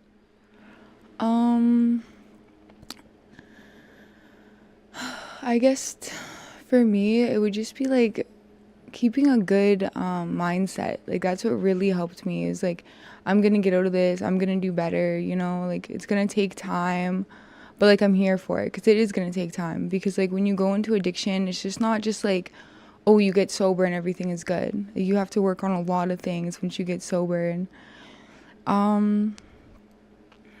yeah. And you're here for it. Yeah. Thank you very much for the conversation. Really appreciate it. All the best with your future and your daughter. Yeah, thank you.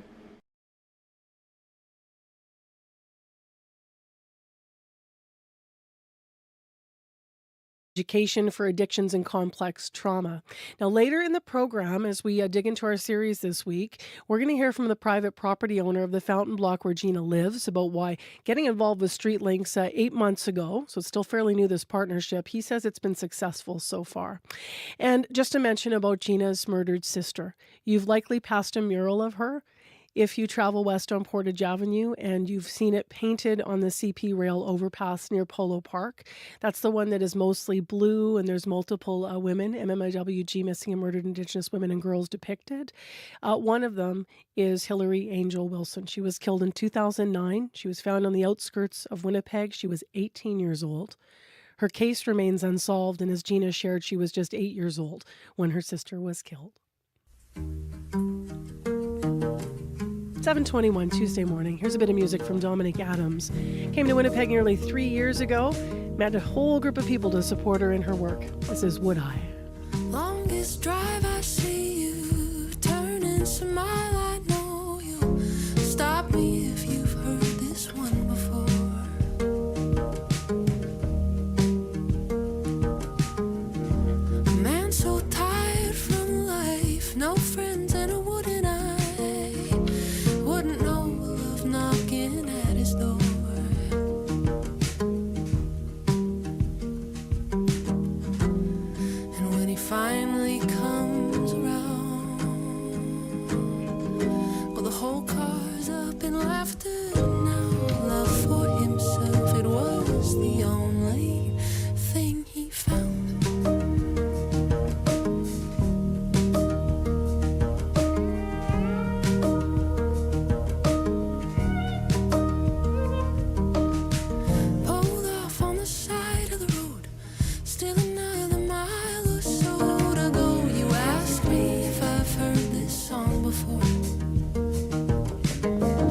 up to me, I would do it all again. That same old smile slowly creeping in.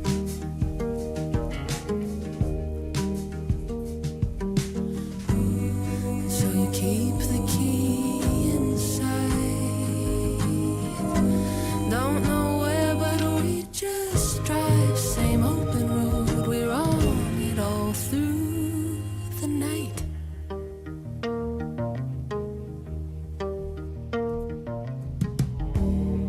I would do it all. I would do it all. I would do it all again. Easing into Tuesday morning with a little Wood Eye. That's the name of the track from Dominique Adams from here out of Winnipeg. Her debut album, by the way, if you want to check out more music, is called To Keep, and it's out now. It is in Winnipeg, 18 degrees, mostly cloudy. It's going to be sticky across the province. There is light rain in the Pas right now, and there's fog all across Westmount this morning. There's a fog advisory, and it could be causing issues. It has rolled in through Brandon. And there's actually fog up in Thompson as well this morning. That's a cold spot at 7 degrees, while Winnipeg here at 18 is the hot spot. Well, let's find out who was hot and cold in sports last night. Scott Regehr joins us now. Nice to have you back. Hi. Yeah, nice to talk to you, Marcy. Hello. Hello. So before we talk about that really terrible defensive Jays game, let's talk about the controversial new player at Bombers practice yesterday. Yeah, that's Demario Houston, Marcy, a defensive back who starred with the Bombers a few years ago, helped them win a Grey Cup before he left for free agency. He is back. Now, the controversy surrounds a charge of domestic violence against him last November in his home state of North Carolina. Houston's wife alleged he struck her with a suitcase. He was also accused of having a history of domestic violence. Now, the charge against Houston was dropped back in March following a review of the evidence, and Winnipeg coach Mike O'Shea feels due diligence has been done on this issue. He's been a good player for us, and he's available. So, yeah, bring him back. The CFL does a good job of doing their investigations. If our scouting department likes a guy and there's been something in the past, we submit it to the league, and they say yay or nay. I think every team works with the league in terms of making sure that they protect the brand and all that other stuff. As far as we're concerned, everything was dropped, and the league probably went further than that. The Bombers had a strong need at defensive back after Jamal Parker and Terrell Bonds both suffered injuries. In the latter case, a season-ending ailment. Houston was named an all-CFL player back in 2023. He made 7 interceptions, the league's best in that category. So we might see him in the lineup when the Bombers visit Montreal coming up on Thursday. The Blue Jays last night falling in Pittsburgh. They hope that's not their only loss now, right? Right. Now, you never want to lose to the cellar-dweller Pirates, but still with a 5-game lead atop their division this morning, you can't win them all either. What the Jays should be more concerned about, Marcy, is the health of Vladdy Guerrero Jr. Yes. Their star for first baseman came out in the 5th inning with what's being called hamstring tightness. Guerrero twice did the splits at first to snag tosses, the last a pretty pick off of a long throw by Bo Bichette. Here's their manager, John Schneider. It was after that stretch. I think this time of year everyone's kind of grinding a little bit, and I think that just kind of irritated his hammy. But it's just tightness. He's going to get an MRI just to kind of rule everything out. You know, can't afford to lose him for an extended period of time. So hopefully he's good to go in the next day or two. But he's obviously really important to our lineup. Yeah, I wouldn't expect Vladdy will be in the lineup tonight in the game against the Pirates. Toronto, which is still 20 games above 500, Marcy, will look to get back on the winning track. It was like watching a different team last night, but as you said, you can't win them all. And often we see this, right? When somebody like from the bottom is playing someone at the top of the standings, it's just you get these... Take your foot off the gas. Although they had Paul Skeens pitching last night, right? The Pirates, one of the best young pitchers in the game, so that played its part. Can't take that away from him. Tennis, let's go there now where the year's final major gets underway today. Yeah, and the U.S. Open begins just as the Cincinnati Open ends. Yesterday, Marcy, Iga Swiatek and Carlos Alcaraz won the women's and men's titles respectively in Cincy. Alcaraz needing just 22 minutes to do it after his opponent Jannik Sinner fell ill. U.S. Open officials will hope the world's top-ranked player recovers quickly because Sinner's expected to play mixed doubles in New York this afternoon. This year's event, by the way, has a twist. It will see the planet's best singles players team up, giving the event more star power. Think Emma Raducanu alongside Carlos Alcaraz. Now, not everyone's thrilled with this new format. Sarah Irani, one of last year's U.S. Open mixed doubles champions, calls it sad nonsense. She says it's like if the Olympics no longer allowed actual high jumpers to compete, but let basketball players do it instead because it was more interesting. Tennis analyst Sam Query disagrees. The doubles players can shut up. This is like the greatest initiative in tennis in like 10 years. This is unbelievable, this event. Indian Wells and a few other events do those kind of like mixed doubles, one night only things, and they're packed. Like, can anyone tell me who won the mixed doubles last year at the U.S. Open? No. The answer is no. Or the year before? No, you can't. But when this is going on, like, people are going to remember this. It's unbelievable. I can't wait for it. If you're wondering why there's so much hullabaloo about this mixed doubles event, yes, money. The winning duo in New York will receive $1 million for a few days' work. Thanks, Scott. You betcha. Scott Regera with Morning Sports. He's here every morning at 7:25 at Information Radio. You're on CBC. I hope your Tuesday is going fine. Thanks for being with us. We have a lovely story coming up, really beautiful story right after the news. We will speak with a local Cree designer and a nonprofit organization. They've partnered together. They're creating a unique memorial for families of murdered and missing Indigenous women and girls. They're putting out a call, though, for names to stitch into this dress that I'm referring to. It will eventually be put on display. So we'll get more detail after your CBC Winnipeg News. This is CBC News. Good morning, I'm Josh Crabb in Winnipeg at 7:30. It's mostly cloudy and 18 downtown, foggy and 18 in Brandon. It's foggy and 12 in Dauphin.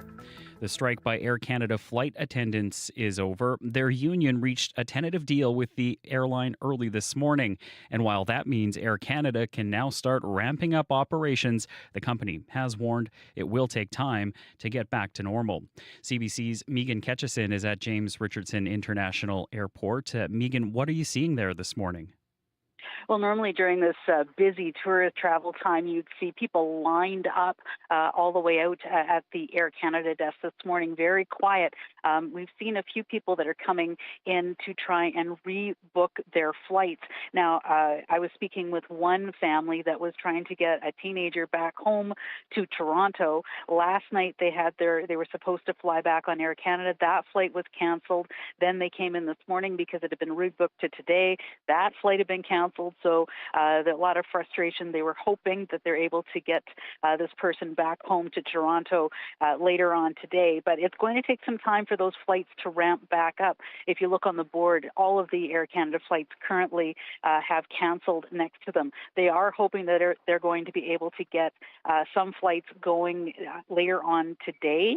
But it could take as much as 10 days before we see flight operations resume to normal. If you have got canceled flights, you're recommended to check in with the airline, with Air Canada, to see about rebooking. And it's quiet today in front of the airport as well. Yesterday, from 10 till 2, there were striking flight attendants that were out in front of the building. They're not this morning.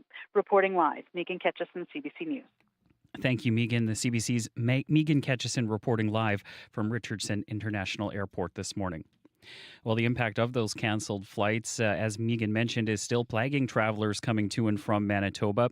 Fairuz Asley and many archers from Australia are in Winnipeg for the World Youth Archery Championships. Asley says he and his children that are competing were lucky to make it here, but it's not the same for everyone. We have another 15 athletes in Australia plus 6 officials, and they were due to fly about 3 days ago and due to arrive 2 days ago, but because of the strike, they've been basically stranded and they have to reorganize their flights. Asley says some of those athletes and coaches are on their way, but others are not going to be able to make it to the competition. Turning to other news, a nonprofit watchdog is raising questions about a Canadian charity used by Sean Foyt's ministry for donations here. The MAGA-affiliated preacher and musician has had concerts canceled all over the country amid public backlash. BC-based Great Commission Foundation processes donations on behalf of Christian groups, including Foyt's Burn Canada. Kate Bain with Charity Intelligence says the foundation doesn't publicly disclose how much money they take in for Canadian groups. This charity is not financially transparent.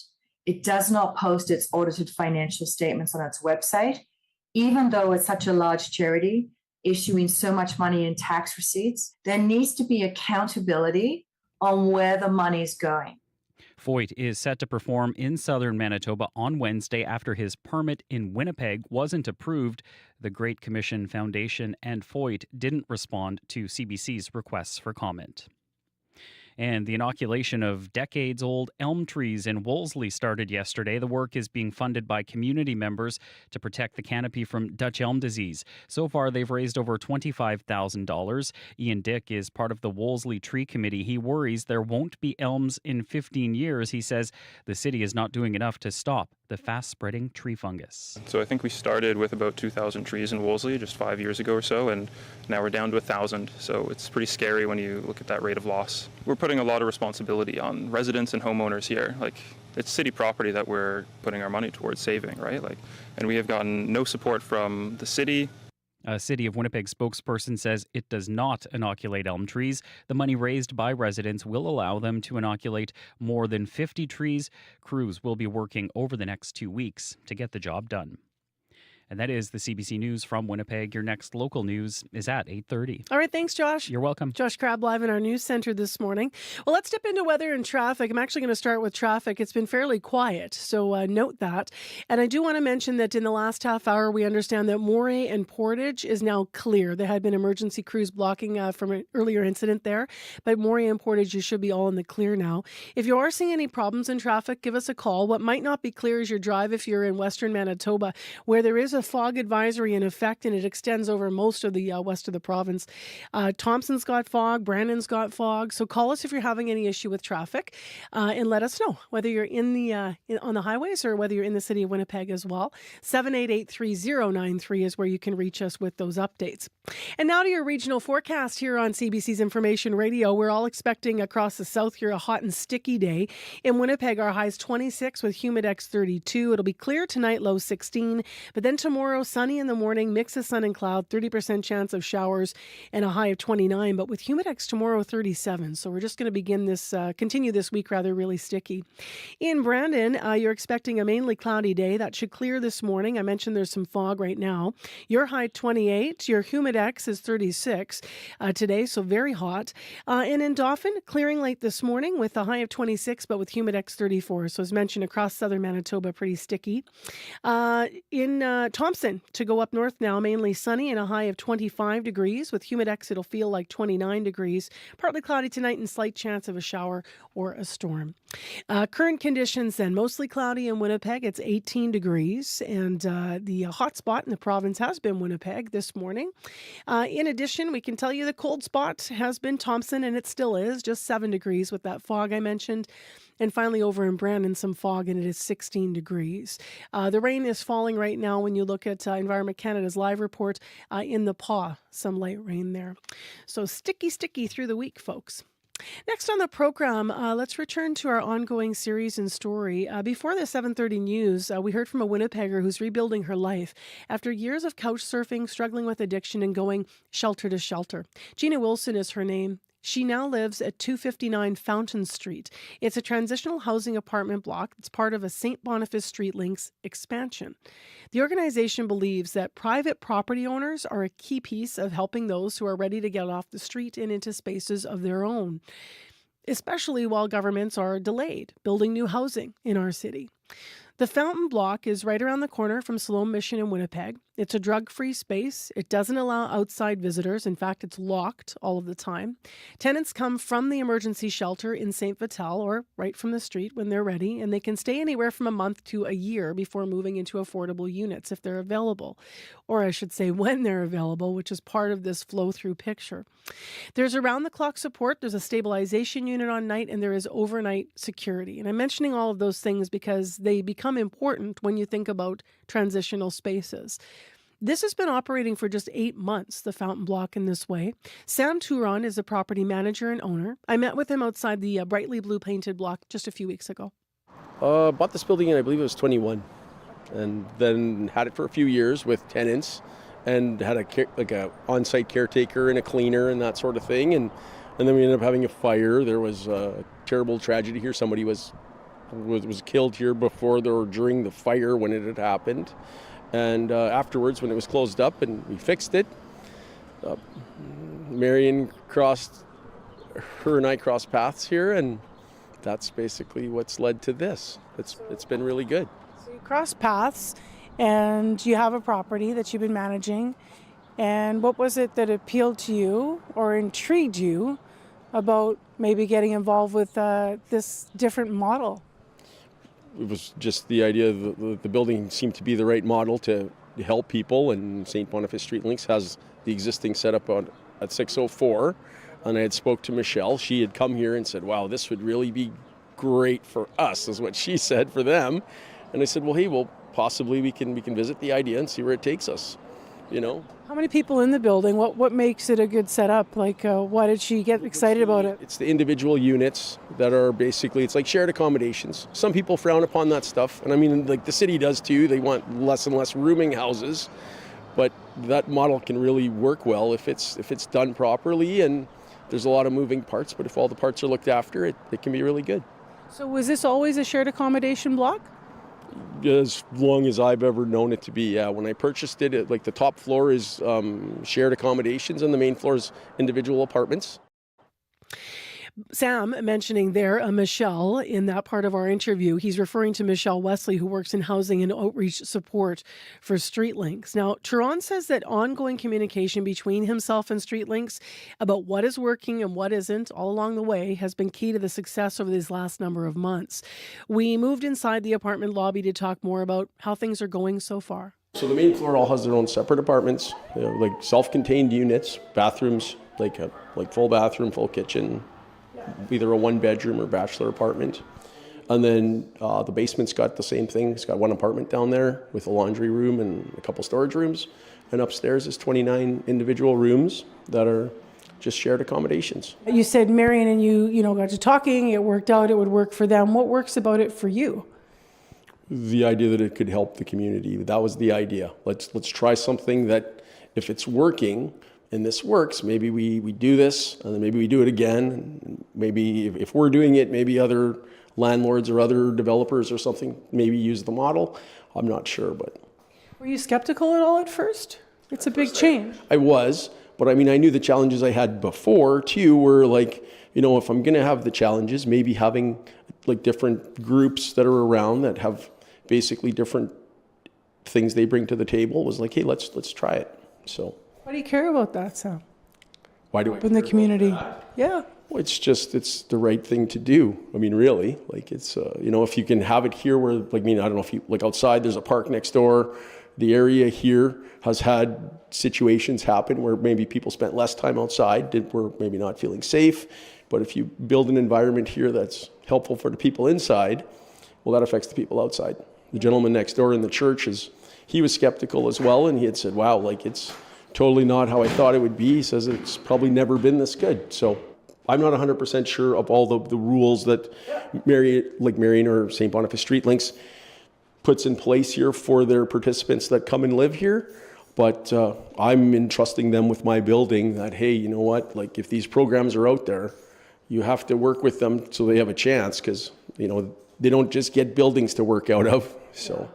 Some of the rules are here. We can read them and probably see them. I'm going to go in front of the camera here. So obviously it's sober. It's a sober living program. So there's rules here, and then there's no visitors if you don't have a key. So that's a big one. Actually, we were just talking to people about different populations and what helps them succeed. There's another one in here that the people take their shoes off and stuff. They really treat this like it's their own living space for a community, and like.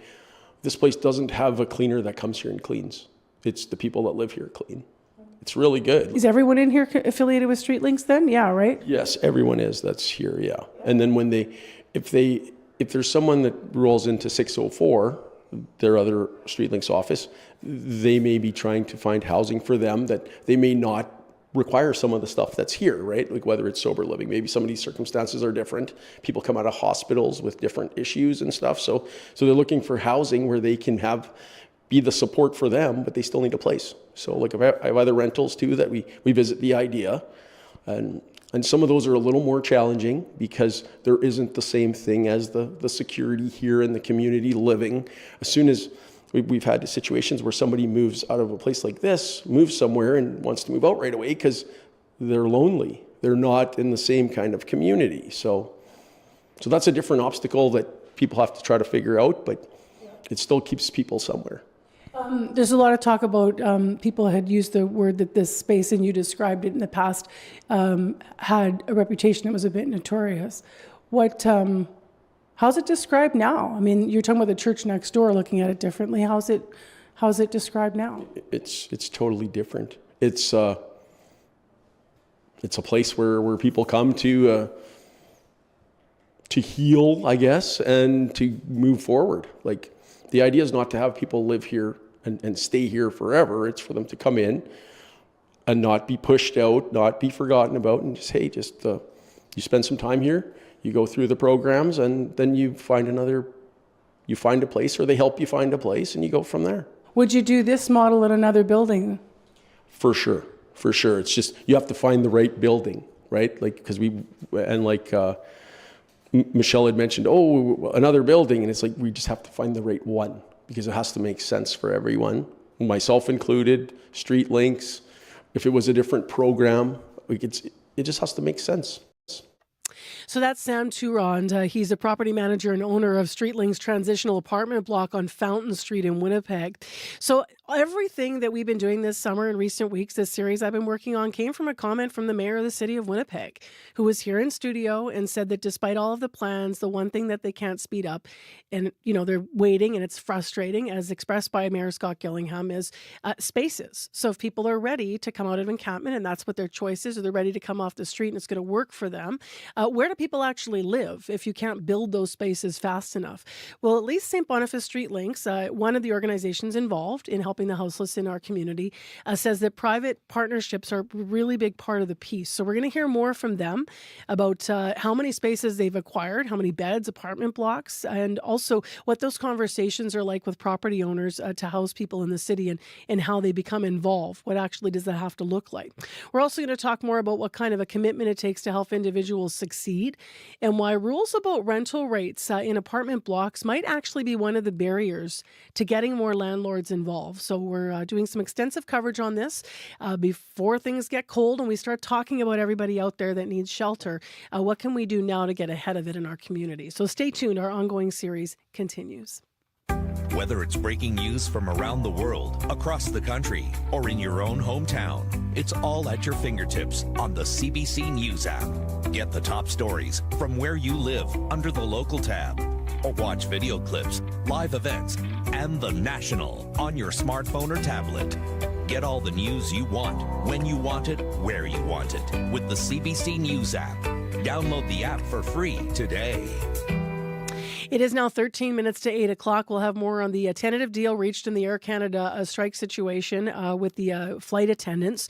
So we're going to hear more about that. Also, we will hear from a passenger here in Manitoba who was very concerned about a big lifetime dream trip he had planned to Iceland. He did manage to make some other arrangements, but we reached out to hear his perspective this morning now that we're hearing about that tentative deal. So that's all coming up after 8 o'clock. And that news was developing right when we were getting to work. So 3:30 our time is right when those headlines were coming out about a tentative agreement being reached.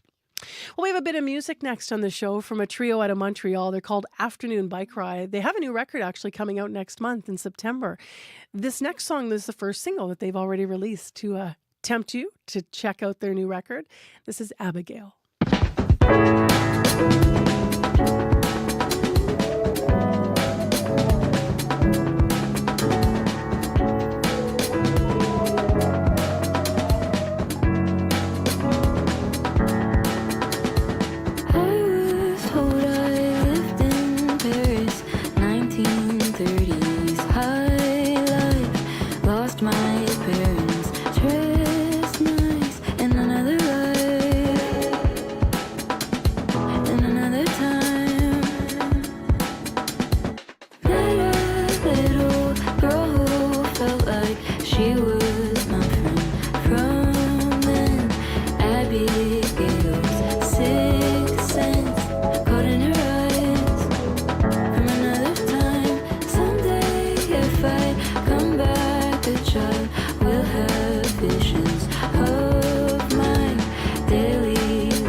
It is 9 minutes to 8 o'clock.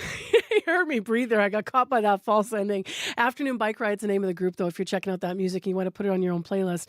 That tune is called Abigail, and as I mentioned, their new record is coming out in a couple of weeks in September. So Running with Scissors is the name of it. It is now just ahead of 8 o'clock, and a unique dress is something we're going to talk about next on the show. It's been created by a local Cree designer to honor families of missing and murdered Indigenous women and girls and Two-Spirit people. The dress is being donated to the Manitoba Moon Voices, which is now asking the community for names to add to the dress. The hope is to unveil it at their annual general meeting. Shannon Hosky is Executive Director of Manitoba Moon Voices, the nonprofit organization involved. Hi, Shannon. Hi, Marcy. And also in studio, Iris Lozon, the Cookham designer who made the dress. Good morning. Good morning. Iris, let's roll the video here of this dress, because let's just start by what it looks like. It's absolutely beautiful. And so as the camera goes around it, if folks are watching on YouTube, can you describe it a bit? It's off one shoulder. Well, when I designed it, I wanted to combine moon voices with murdered and missing. So the top portion represents moon voices, and they do a lot of work in the community. And the bottom portion of the dress is like there's long strips, and those strips were designed to represent, the ties that you see hanging from trees and bridges and that too. The red ties to represent women. Yeah. And girls. I love that the front is like it feels different as the camera moves around it, as a person moves around, because the front has like a black bottom, and then it's got like a burgundy top that is actually a moon on there, I think, on the dress. Yeah. And then you go to the back and it's that bright red, the color that people would know as the MMIWG, the red. Yeah. What does it feel like thinking about the names that are going to be all over this garment? And tell me a little bit about that. Well, the names, the design changed when I started. When I first spoke to Shannon about it, I had wanted to make little pockets, and place the names in there. But, as I went on with the design, I thought, that's not going to work. So, the names will go on those long strips. On the long strips. Yeah. And the reason, the main reason really is, there's been so much negative write-ups about the women and them being in the landfill. I'd like their names to come across in a dignified way, not just in the horrible news stories that we've been reading about them. Yeah. They're women. They're precious to every one of us. And I'd like people to just know that we care about them, and we care what happens. And speaking of coming across in a dignified way, this is not a dress that will be worn. You actually described this as, and people can imagine why, obviously, but as sacred. Yeah. This dress will never be worn it won't be on a runway. It's made to, I can't remember that name of that word. I'm bad with them. That's okay. Memorialize. Yep. Yeah. Yeah. It will be actually, though, donated to Manitoba Moon Voices. Yes, it belongs to Manitoba Moon Voices now. So what does that mean to you, Shannon? Tell me a little bit more about where the dress will ultimately be on display, and what the importance of that is. Well, it doesn't. We don't own the dress. We're hosting the dress. Ultimately, the dress is for community. What does it mean to you to be involved in this project personally? Well, I don't think I'm involved. I'm just, I'm just a staff member. Yeah. Iris did all of the amazing work. The work that we're doing is to gather the names of MMIWG. We will, before it goes to community to be unveiled, we will be honoring her with ceremony. So like I said, we don't own it. It's ultimately for, it's made by Iris, but it's for community. You were asking the community to submit names right now, is that right? So when is the deadline and how can people do that? The deadline is September 1st, and they can email my staff member, Shelley, at sanderson@mmvi.ca. We've done a call out on via email and on our social media, and we've got a lot of responses. Great. mmvi.ca? mmvi.ca. I just want to make sure I have that correct. I'll mention it again at the end. I imagine you have a lot of responses. It's such a beautiful idea. What does it mean to you personally to be involved with this? Well, I'm an artist, and I just I feel like it's what I can do. Like I'm not a public speaker, and I'm not a musician, so I think we all have to, in some way, do our own part. So this is my part. Like I was given this skill and gift, so I'd like to give it back. Do you have any idea how many names in the end could end up being put on the dress? I have no idea. Shannon would be more like we don't know how many in the end, right? You'll make room. Yeah. And will it be? You were describing the process a little bit of it, you'll kind of transfer from a vinyl onto it. Do they get stitched onto the dress then, or is it a transfer process? No, a heat transfer. Yeah. We tried fabric mark or fabric paint, and heat transfer was the best method. Yeah. Well, good luck in your gathering. As I said, it's a beautiful idea, and the garment itself is also really lovely. Really appreciate you sharing the process of making it. Thank you. Thank you very much, Shannon. Thank you. In studio with us this morning live, Shannon Hosky, the Executive Director of Manitoba Moon Voices, Inc., and Iris Lozon, the Cree designer who made the dress that we're talking about. So as they've both repeatedly said, this is for community. And if you're in the community and you want to add a name to the dress, that's where they're at right now, really hoping to gather more names and wanting to give everyone an opportunity to submit a name of someone in their life. If you have someone in your life affected, murdered, missing and murdered Indigenous women and girls and Two-Spirit people. So you can use that email that we mentioned. It is Sanderson S. Anderson at mmvi.ca. I'm looking for approval off camera here. I've got that right now. S. Anderson at mmvi.ca is where you can submit names. Now, let's go to Josh Crabb. He's joined us in studio with headlines. Good morning. Good morning. The strike by Air Canada flight attendants may be over, but the impact is still being felt. The union and airline reached a tentative agreement this morning, but it's expected to take at least a week before air travel returns to normal, leaving many Manitobans scrambling to find alternate travel plans. A nonprofit watchdog is raising questions about a Canadian charity used by Sean Foyt's ministry for donations here, and Colleen Robbins, the progressive conservative candidate in the Sprucewood by-election, is apologizing for a now deleted Twitter post she made about unions 5 years ago. The by-election to replace former PC MLA Grant Jackson is on August 26th. Those stories and more coming up in your next local CBC News at 8:30. All right. Thanks a lot, Josh. You're welcome. Well, we can't get enough of that Air Canada story today, and we need some details. So what does that even mean about a tentative deal? How soon could we see the final deal? All those questions answered after 8. Today on Q. I'm Jill Deacon, sitting in for Tom Power. For decades, Sarah Harmer has been making award-winning, critically acclaimed music and using her voice to advocate for social causes. She'll be here to reflect on her life in music and protecting the land she grew up on. Q, this morning at 10:30 in Newfoundland, and on the CBC Listen app, or wherever you get your podcasts.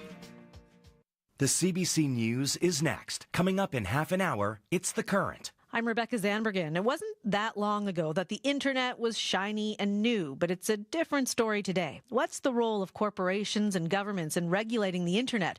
And what can we do in the meantime to protect ourselves and our kids? Coming up on The Current. This is World Report. Good morning. I'm Marcia Young.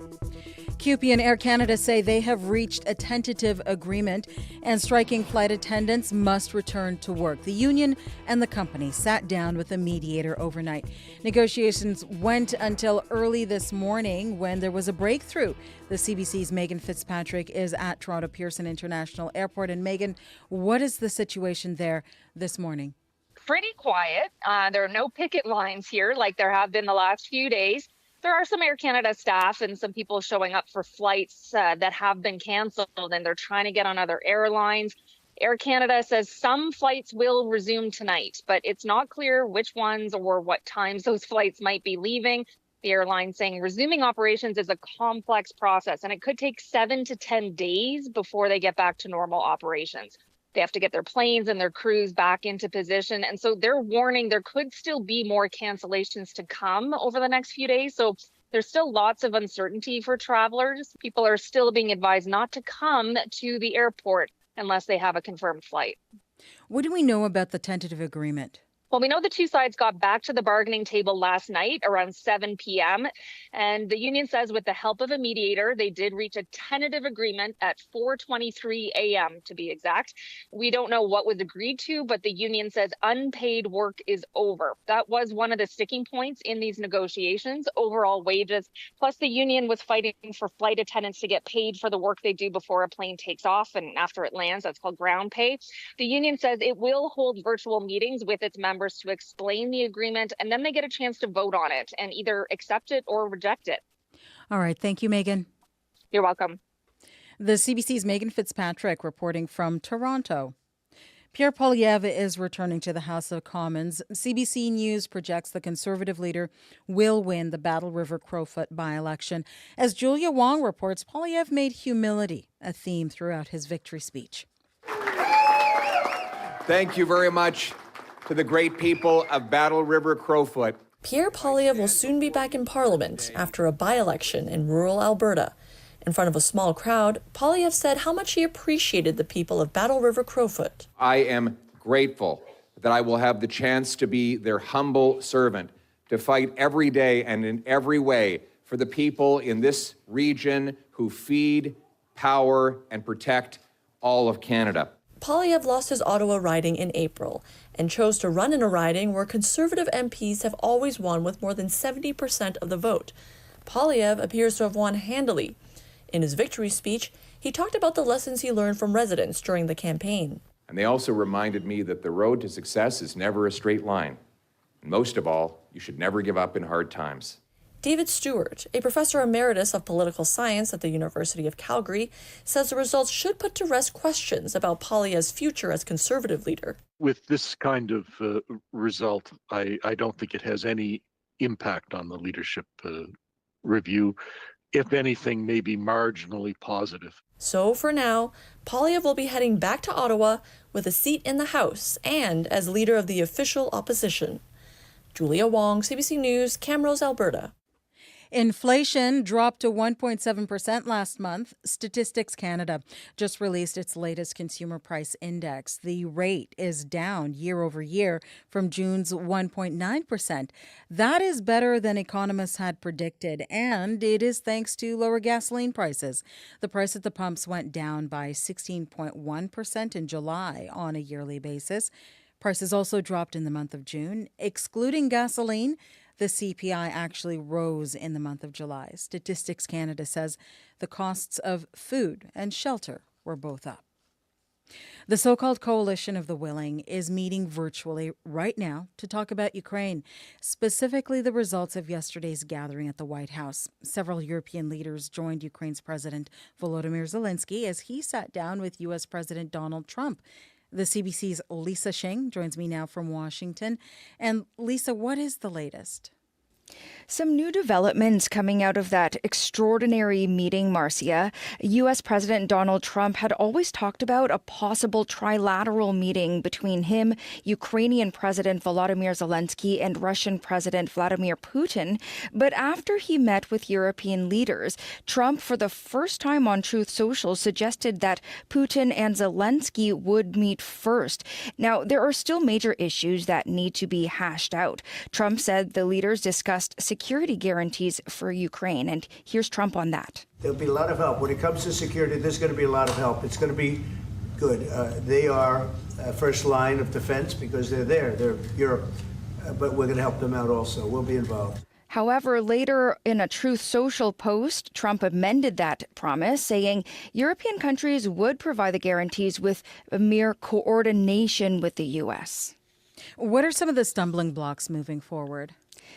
I mean, the main stumbling block is Russia. After the call between Trump and Putin yesterday, Russia's foreign ministry issued a statement stating that any scenario involving NATO troops in Ukraine would risk, quote, an uncontrollable escalation of the conflict with unpredictable consequences. And not only that, the Kremlin fell short of committing to further talks, at least publicly. So not exactly a commitment to any kind of bilateral or trilateral meeting. Here's Susan Rice, former United States ambassador to the United Nations. So it's very hard to know if this is more Russian rope-a-dope or if there's something potentially significant that could come of this. So while all the European leaders seem to come out of the White House encouraged by the discussions, it isn't clear that Russia genuinely wants peace like Putin claimed in Alaska. Skeptics would say, going by history, all of this could just be a delay tactic so it can continue the war. Thank you, Lisa. You're welcome. The CBC's Lisa Sheng in Washington.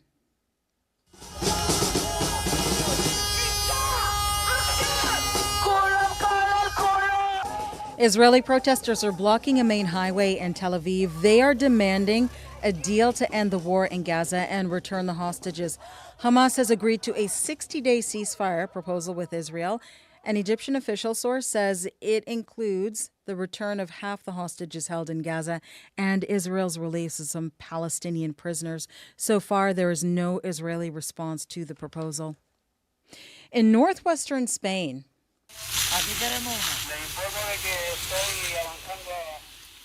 firefighters work through the night to put out a growing wildfire. Large swaths of the country have been left devastated by several wildfires. Officials say they are being fueled by a heat wave. The State Meteorological Agency recorded a high of 45.8 degrees Celsius. Hundreds of thousands of hectares of land have burned in Spain and in neighboring Portugal, and at least 6 people have been killed, including firefighters who were on the job. The Long Lake wildfire in Nova Scotia's Annapolis County now covers more than 3,200 hectares. Officials say conditions are less smoky, and they've been able to get a better estimate of the fire. Bans on entering the woods remain in effect across the province, but people have been living in encampments in those areas. As Taryn Grant tells us, many of them don't want to move. Since August 5th, entering the woods in Nova Scotia is illegal. The aim is to prevent wildfires. But some people are living in the woods and don't want to leave. Sometimes there's reluctance because it is home to some people where they're living. That's their comfort area. Matthew Reed is the manager of an outreach team with a Halifax charity, Souls Harbor Rescue Mission. The province has exempted them from the woods ban so they can continue going to remote encampments and try to convince people to relocate. We've been able to move a couple people. However, again, a lot of people are choosing to stay where they are. The province says about 60 people have relocated, but an estimated 137 are still sheltering in high-risk areas. It's a meeting of 2 challenging issues for Nova Scotia: managing a dangerous drought and addressing widespread homelessness. The woods ban carries a fine of $25,000, but so far, no one who is homeless has been fined. We're not in a state of emergency as a province. It is discretionary whether or not these fines are levied. Legal aid lawyer Nadia Shivji. The fact that we haven't seen any of these cases hopefully shows some compassion. That said, Shivji also notes the woods ban is in place for public safety and should be followed. But she says the province cannot require people to move without providing an alternative. Some shelters have added extra beds, but Shivji says shelters are not practical for everyone. Taryn Grant, CBC News, Halifax. And that is the latest national and international news from World Report News Anytime, cbcnews.ca. I'm Marcia Young.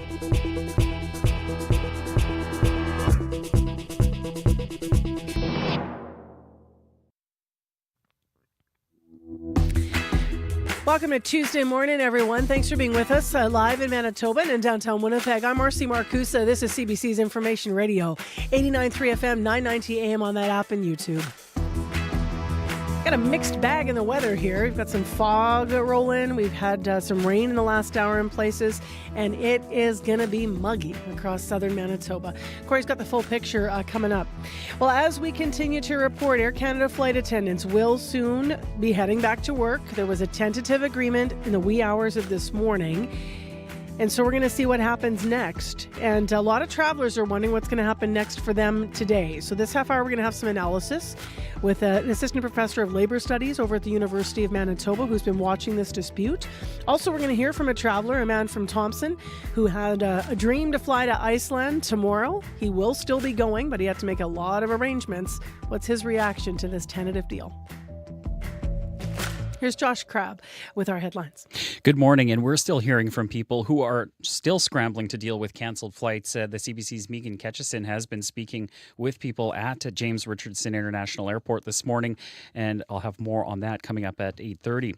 Also, the Progressive Conservative candidate in the Spruce Woods by-election is apologizing for a now deleted Twitter post she made about unions 5 years ago in 2020. In the midst of a teacher strike in Ontario, Colleen Robbins tweeted, quote, "I hate unions." End quote. The by-election to replace PC Grant Jackson is on August 26th. And Wolsley residents want the City of Winnipeg to do more to protect their elm trees from Dutch elm disease. Yesterday, crews began injecting trees alongside Wolsley Avenue with fungicide. It's part of an initiative that community members are funding themselves. Your next local CBC News is at 8:30. You know how nerdy I am about trees? How nerdy? We lost one on our boulevard that was there for a long time. Mhm. Had the dot of death on it and Yeah. came down. And the city just replanted the tree. Oh, okay.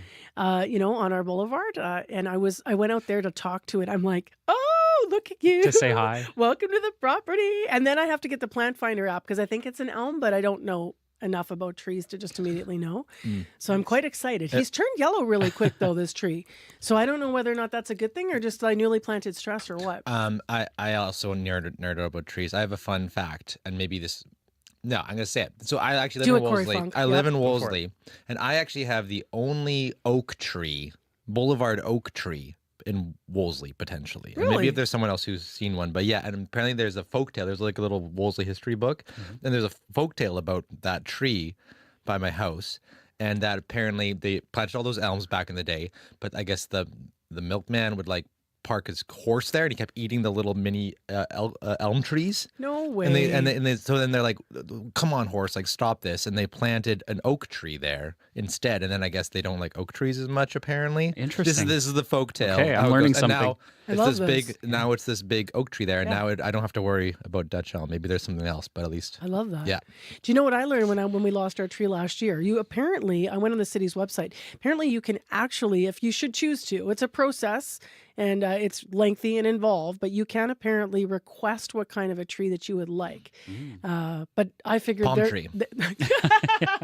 Yeah, no, that wasn't on the list. Good try. I figure they know way more than I do about trees, so I wasn't going to request anything special. But yeah, this has been fun. Yeah, it has been fun. It's going to be palm tree weather day, Yes. Corey Funk. Very much going to be palm tree weather today. Muggy, 19 degrees right now at the Forks here in Winnipeg. Warming up to a very muggy 26. If it's a little overcast now, it's going to clear up by around noon or so. But just heads up that there's a fog advisory in effect for much of western Manitoba today. Pretty much if you're anything west of Brandon, all the way up north to those northwest shores of Lake Manitoba to the Saskatchewan border, and then down to the U.S. border. All that area is under a fog advisory right now. So if you're hitting the highways, careful there. That should dissipate later this morning. But pretty much right across the province, expect a warm, hot, muggy day. It's going to feel more like 32 here in Winnipeg. So definitely shorts weather, time to plant a palm tree for sure. If you're looking for your commute, I did get a call from Chris. It was a little while ago, probably about half an hour ago.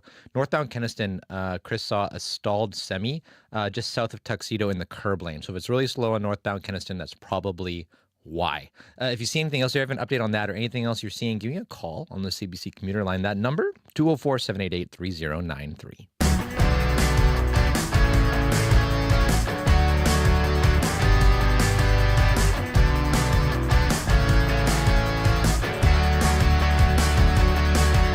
All right, let's get to this developing news. You might be able to catch that flight after all. CUPE, the union representing roughly 10,000 flight attendants, did reach a tentative deal with Air Canada around 3:30 this morning. That is Central Time, our time in Manitoba.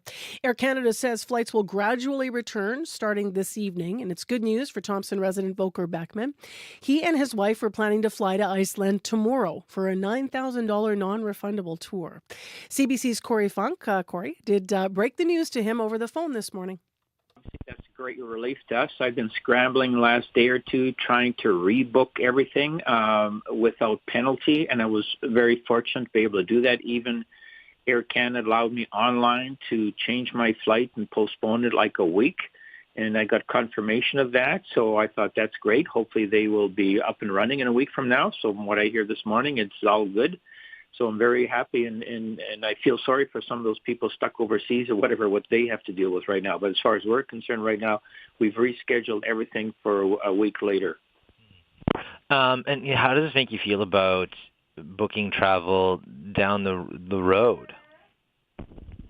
Well, I understand and sympathize with the flight attendants who are going through this. But the fact, when you think about it, 10,000 people have affected 500,000, that there's something has to change so this kind of stuff doesn't happen again. And in my case, I was very fortunate, like I said, to overcome the situation.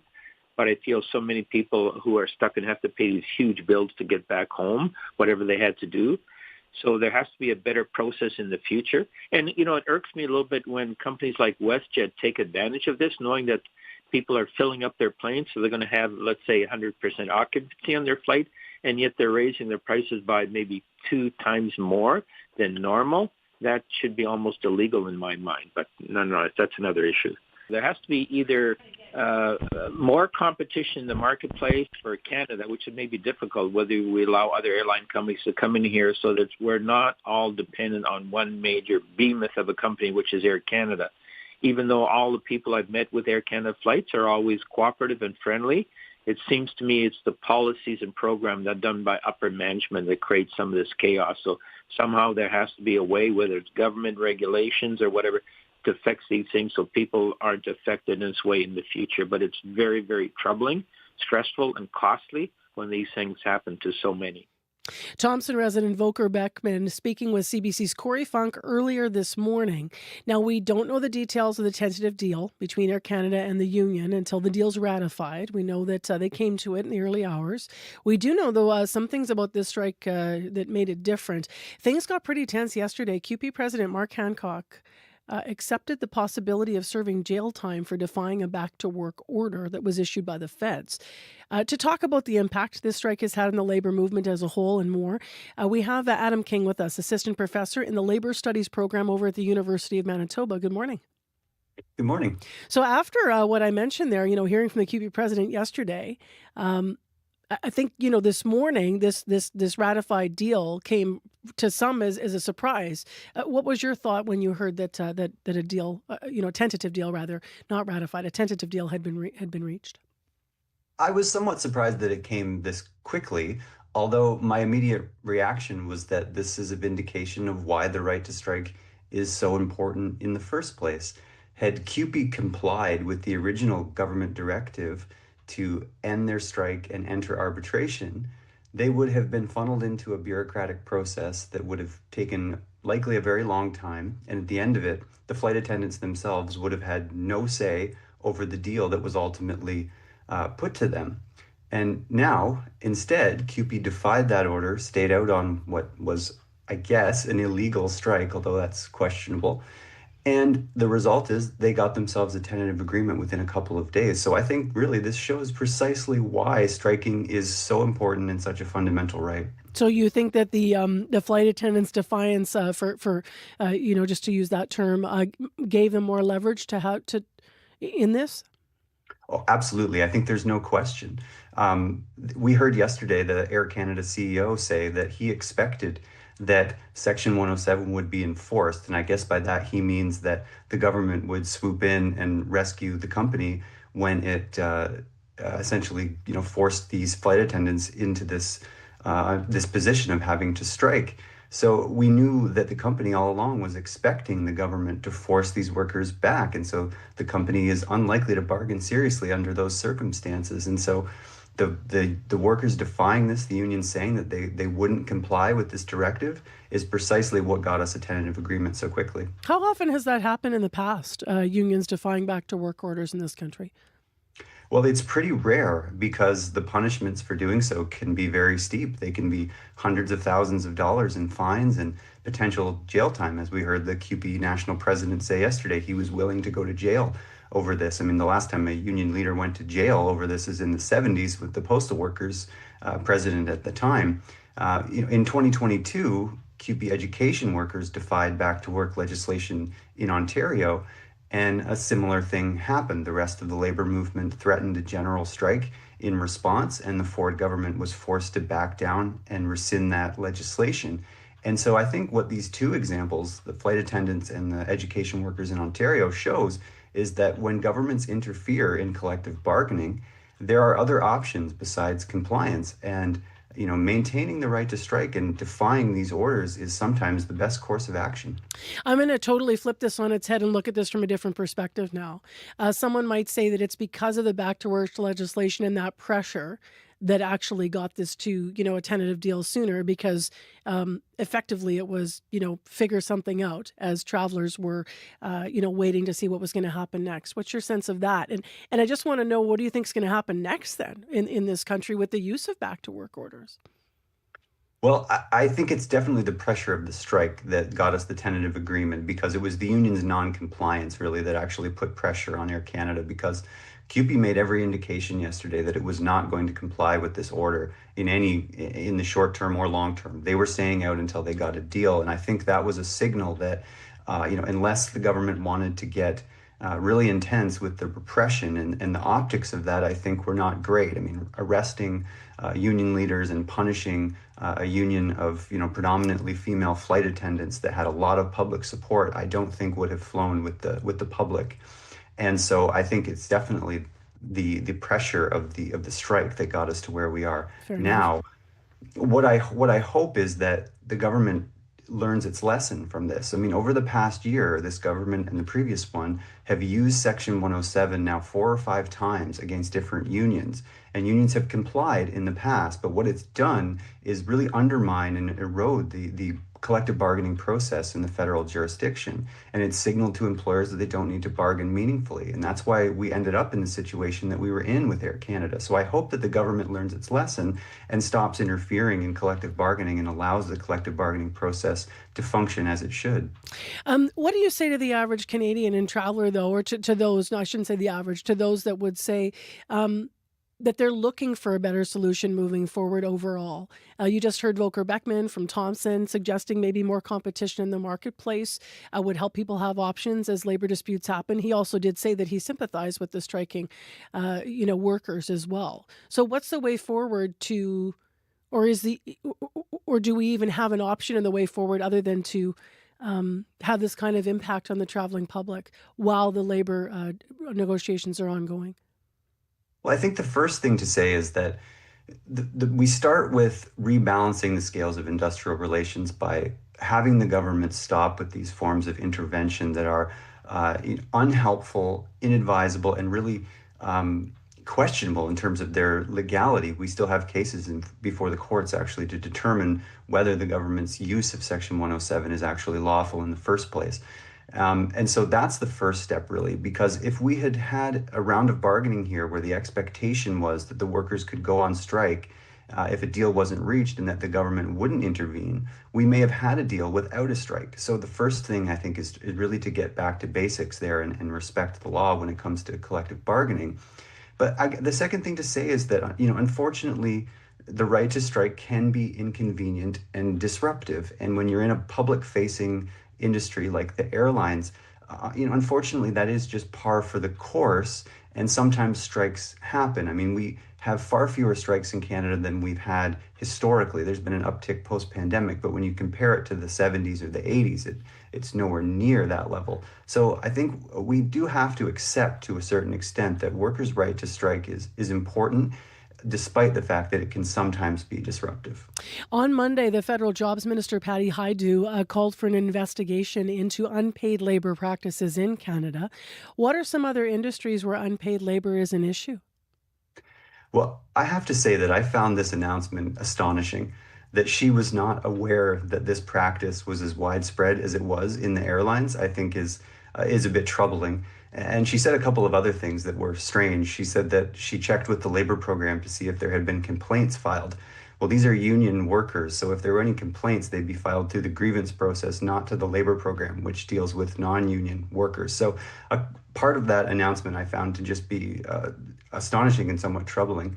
Certainly, this is an issue. Unpaid wages and wage theft generally are a major problem, not just in the federal jurisdiction, but really across the country. Employment standards departments in every province deal with this on a regular basis. And so if the government wants to probe this issue further, I would encourage them to do so. But in terms of the airlines, I mean, workers made clear that they wanted to deal with this through the bargaining process. And let's hope that the tentative agreement does that in an adequate way. But I think really the next step here is pretty plain, is to have legislation introduced federally to deal with this issue and to make sure that the airlines are in compliance with the rules around working time and compensation. And there's been legislation introduced by both opposition parties, actually, federally, before this. And so reviving that legislation, putting it in place and ensuring that the airlines comply, I think is the next step.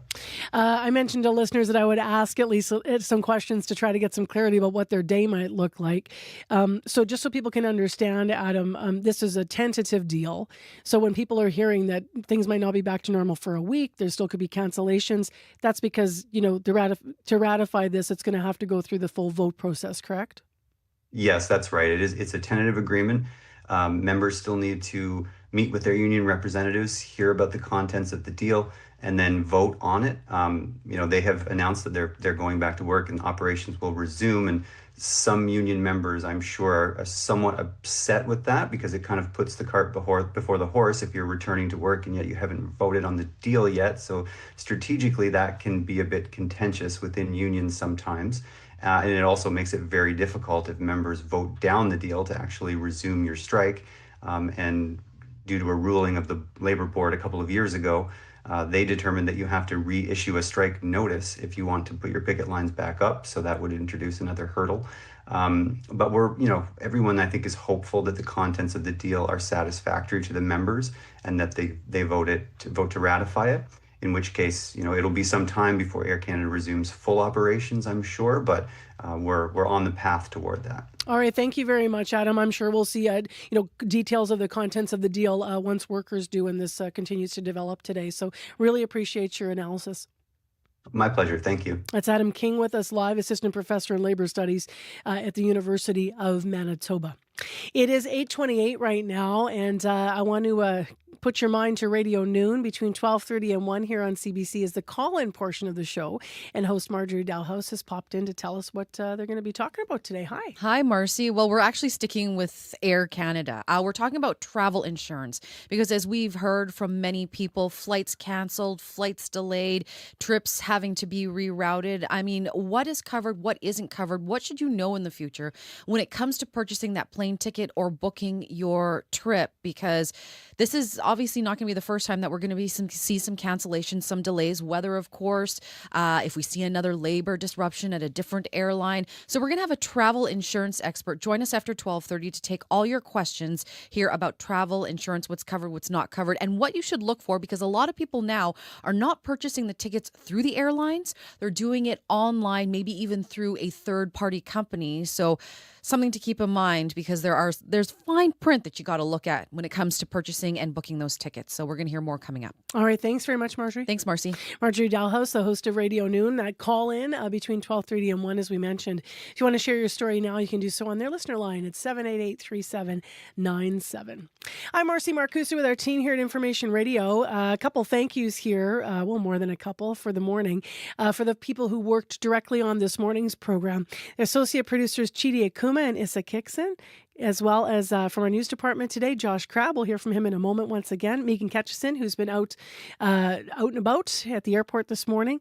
Joni Nicolo and Darren Bernhardt are also in our news center this morning. Our live team, May McKillop behind the controls. Corey Funk, who's been directing on air, running around, doing interviews with travelers. Corey doing 10 jobs as usual. And then our YouTube producer, Brad Lilly's busy back there as well. So thanks to our live team. And thanks to our producers in unit. Nellie Gonzalez this week is acting for Leif Larson. And also, I believe Robin Summerfield was in producing in our unit. Right now, your CBC Winnipeg News. This is CBC News. Good morning, I'm Josh Crabb in Winnipeg. At 8:30, it's cloudy and 19 downtown, mostly cloudy and 18 in Portage, partly cloudy and 14 in Churchill. Air Canada is preparing for takeoff. The airline and the union representing its flight attendants reached a tentative agreement early this morning, and while that means Air Canada can now start ramping up operations, the company has warned it will take time to get back to normal. CBC's Megan Ketchison is at James Richardson International Airport with more. The early morning end to the Air Canada flight attendant strike is good news for travelers, but the challenges aren't over yet. The Air Canada desk at the Richardson International Airport would usually be lined up with travelers, but this morning there have been a few people coming to try and rebook canceled flights. I spoke with one family that was trying to get a teenager back home to Toronto. They did have a flight last night. That was canceled. They rebooked this morning. That was canceled. And then this morning they came in to rebook for another flight later on today. They really hope that they're able to get that flight out. The girl that I spoke to said that her anxiety was high and she was just really upset, hoping to get home. Air Canada says it could be well into a week before flights return to normal. Megan Ketchison, CBC News, Winnipeg. Manitoba is developing a plan to cull hundreds of thousands of pigs if Canada ever experiences an outbreak of African swine fever. The disease is carried by a virus that doesn't harm people, but it's killed millions of pigs in Africa, Europe, and Asia. Manitoba Agriculture says the province needs a plan to deal with the virus, even though Canada has kept it out so far. Glenn Dyser is the province's chief veterinary officer. I think the risk is still present. That's what it really boils down to. And we have to be cognizant of that risk, and we have to do everything that we can to prevent it from coming in. An outbreak of African swine fever would lead other countries to close their borders to Canadian pork. The province estimates this would cost Manitoba $3 billion a year in lost farm and food processing revenue. The Progressive Conservative candidate in the Spruce Woods by-election is apologizing for a Twitter post she made about unions 5 years ago. In 2020, in the midst of a teachers' strike in Ontario, Colleen Robbins tweeted, quote, "I hate unions," end quote. Robbins is running to replace former PC MLA Grant Jackson in Spruce Woods. Yesterday, she apologized for the 5-year-old tweet, which has been deleted. I don't hate anybody or anything. I believe in collective bargaining. I believe that we should be at the table listening to each side. I believe in all of that. Robbins won't apologize for a tweet in 2021 about selling Canada or a post this year about Donald Trump's tariffs on Canadian goods. She says those posts have been taken out of context. Robbins is running against Ray Berthollet of the NDP and Liberal Stephen Reed. The by-election in Spruce Woods is on August 26th. Former followers of Sean Foyt are cautioning Canadians to think twice before donating to his organizations. The MAGA-affiliated preacher and musician has had concerts canceled all over the country amid public backlash. Christy Gafford was once national director for one of Foyt's ministries. She's among a group of ex-volunteers and employees calling for a probe into his financial practices. Foyt's public concerts have recently been cancelled across Canada. Gafford says controversy over his Canadian tour is playing into Foyt's hands. He uses that platform to increase the controversy instead of actually using the platform to properly tell the gospel. A U.S. Christian charity watchdog gave Foyt's main charity a withhold giving status, saying it's not transparent. Foyt did not respond to CBC's requests for comment. His worship concert is slated to go ahead in southern Manitoba tomorrow after the city of Winnipeg didn't approve a permit. And Wolsley residents want the city of Winnipeg to do more to protect their elm trees from Dutch elm disease. The fungal disease has led to thousands of trees being cut down across the city over the past 5 years. Yesterday, crews began injecting trees along Wolsley Avenue with fungicide. It's part of an initiative that community members are funding. So far, they've raised more than $25,000. A City of Winnipeg spokesperson says the city does not inoculate elm trees. Last year, the city removed over 3,000 trees infected with Dutch elm disease. And that is CBC News from Winnipeg. Your next local news is at 9 o'clock. All right, Josh, thank you. Thank you for the morning. Yeah, you too. That's Josh Crabb in for Heather Wells. Corey, what do you know? 19 degrees right now in Winnipeg, heading for a high of 26. It'll feel hotter than that, though, with the humidex, more like 32. Muggy right across the province.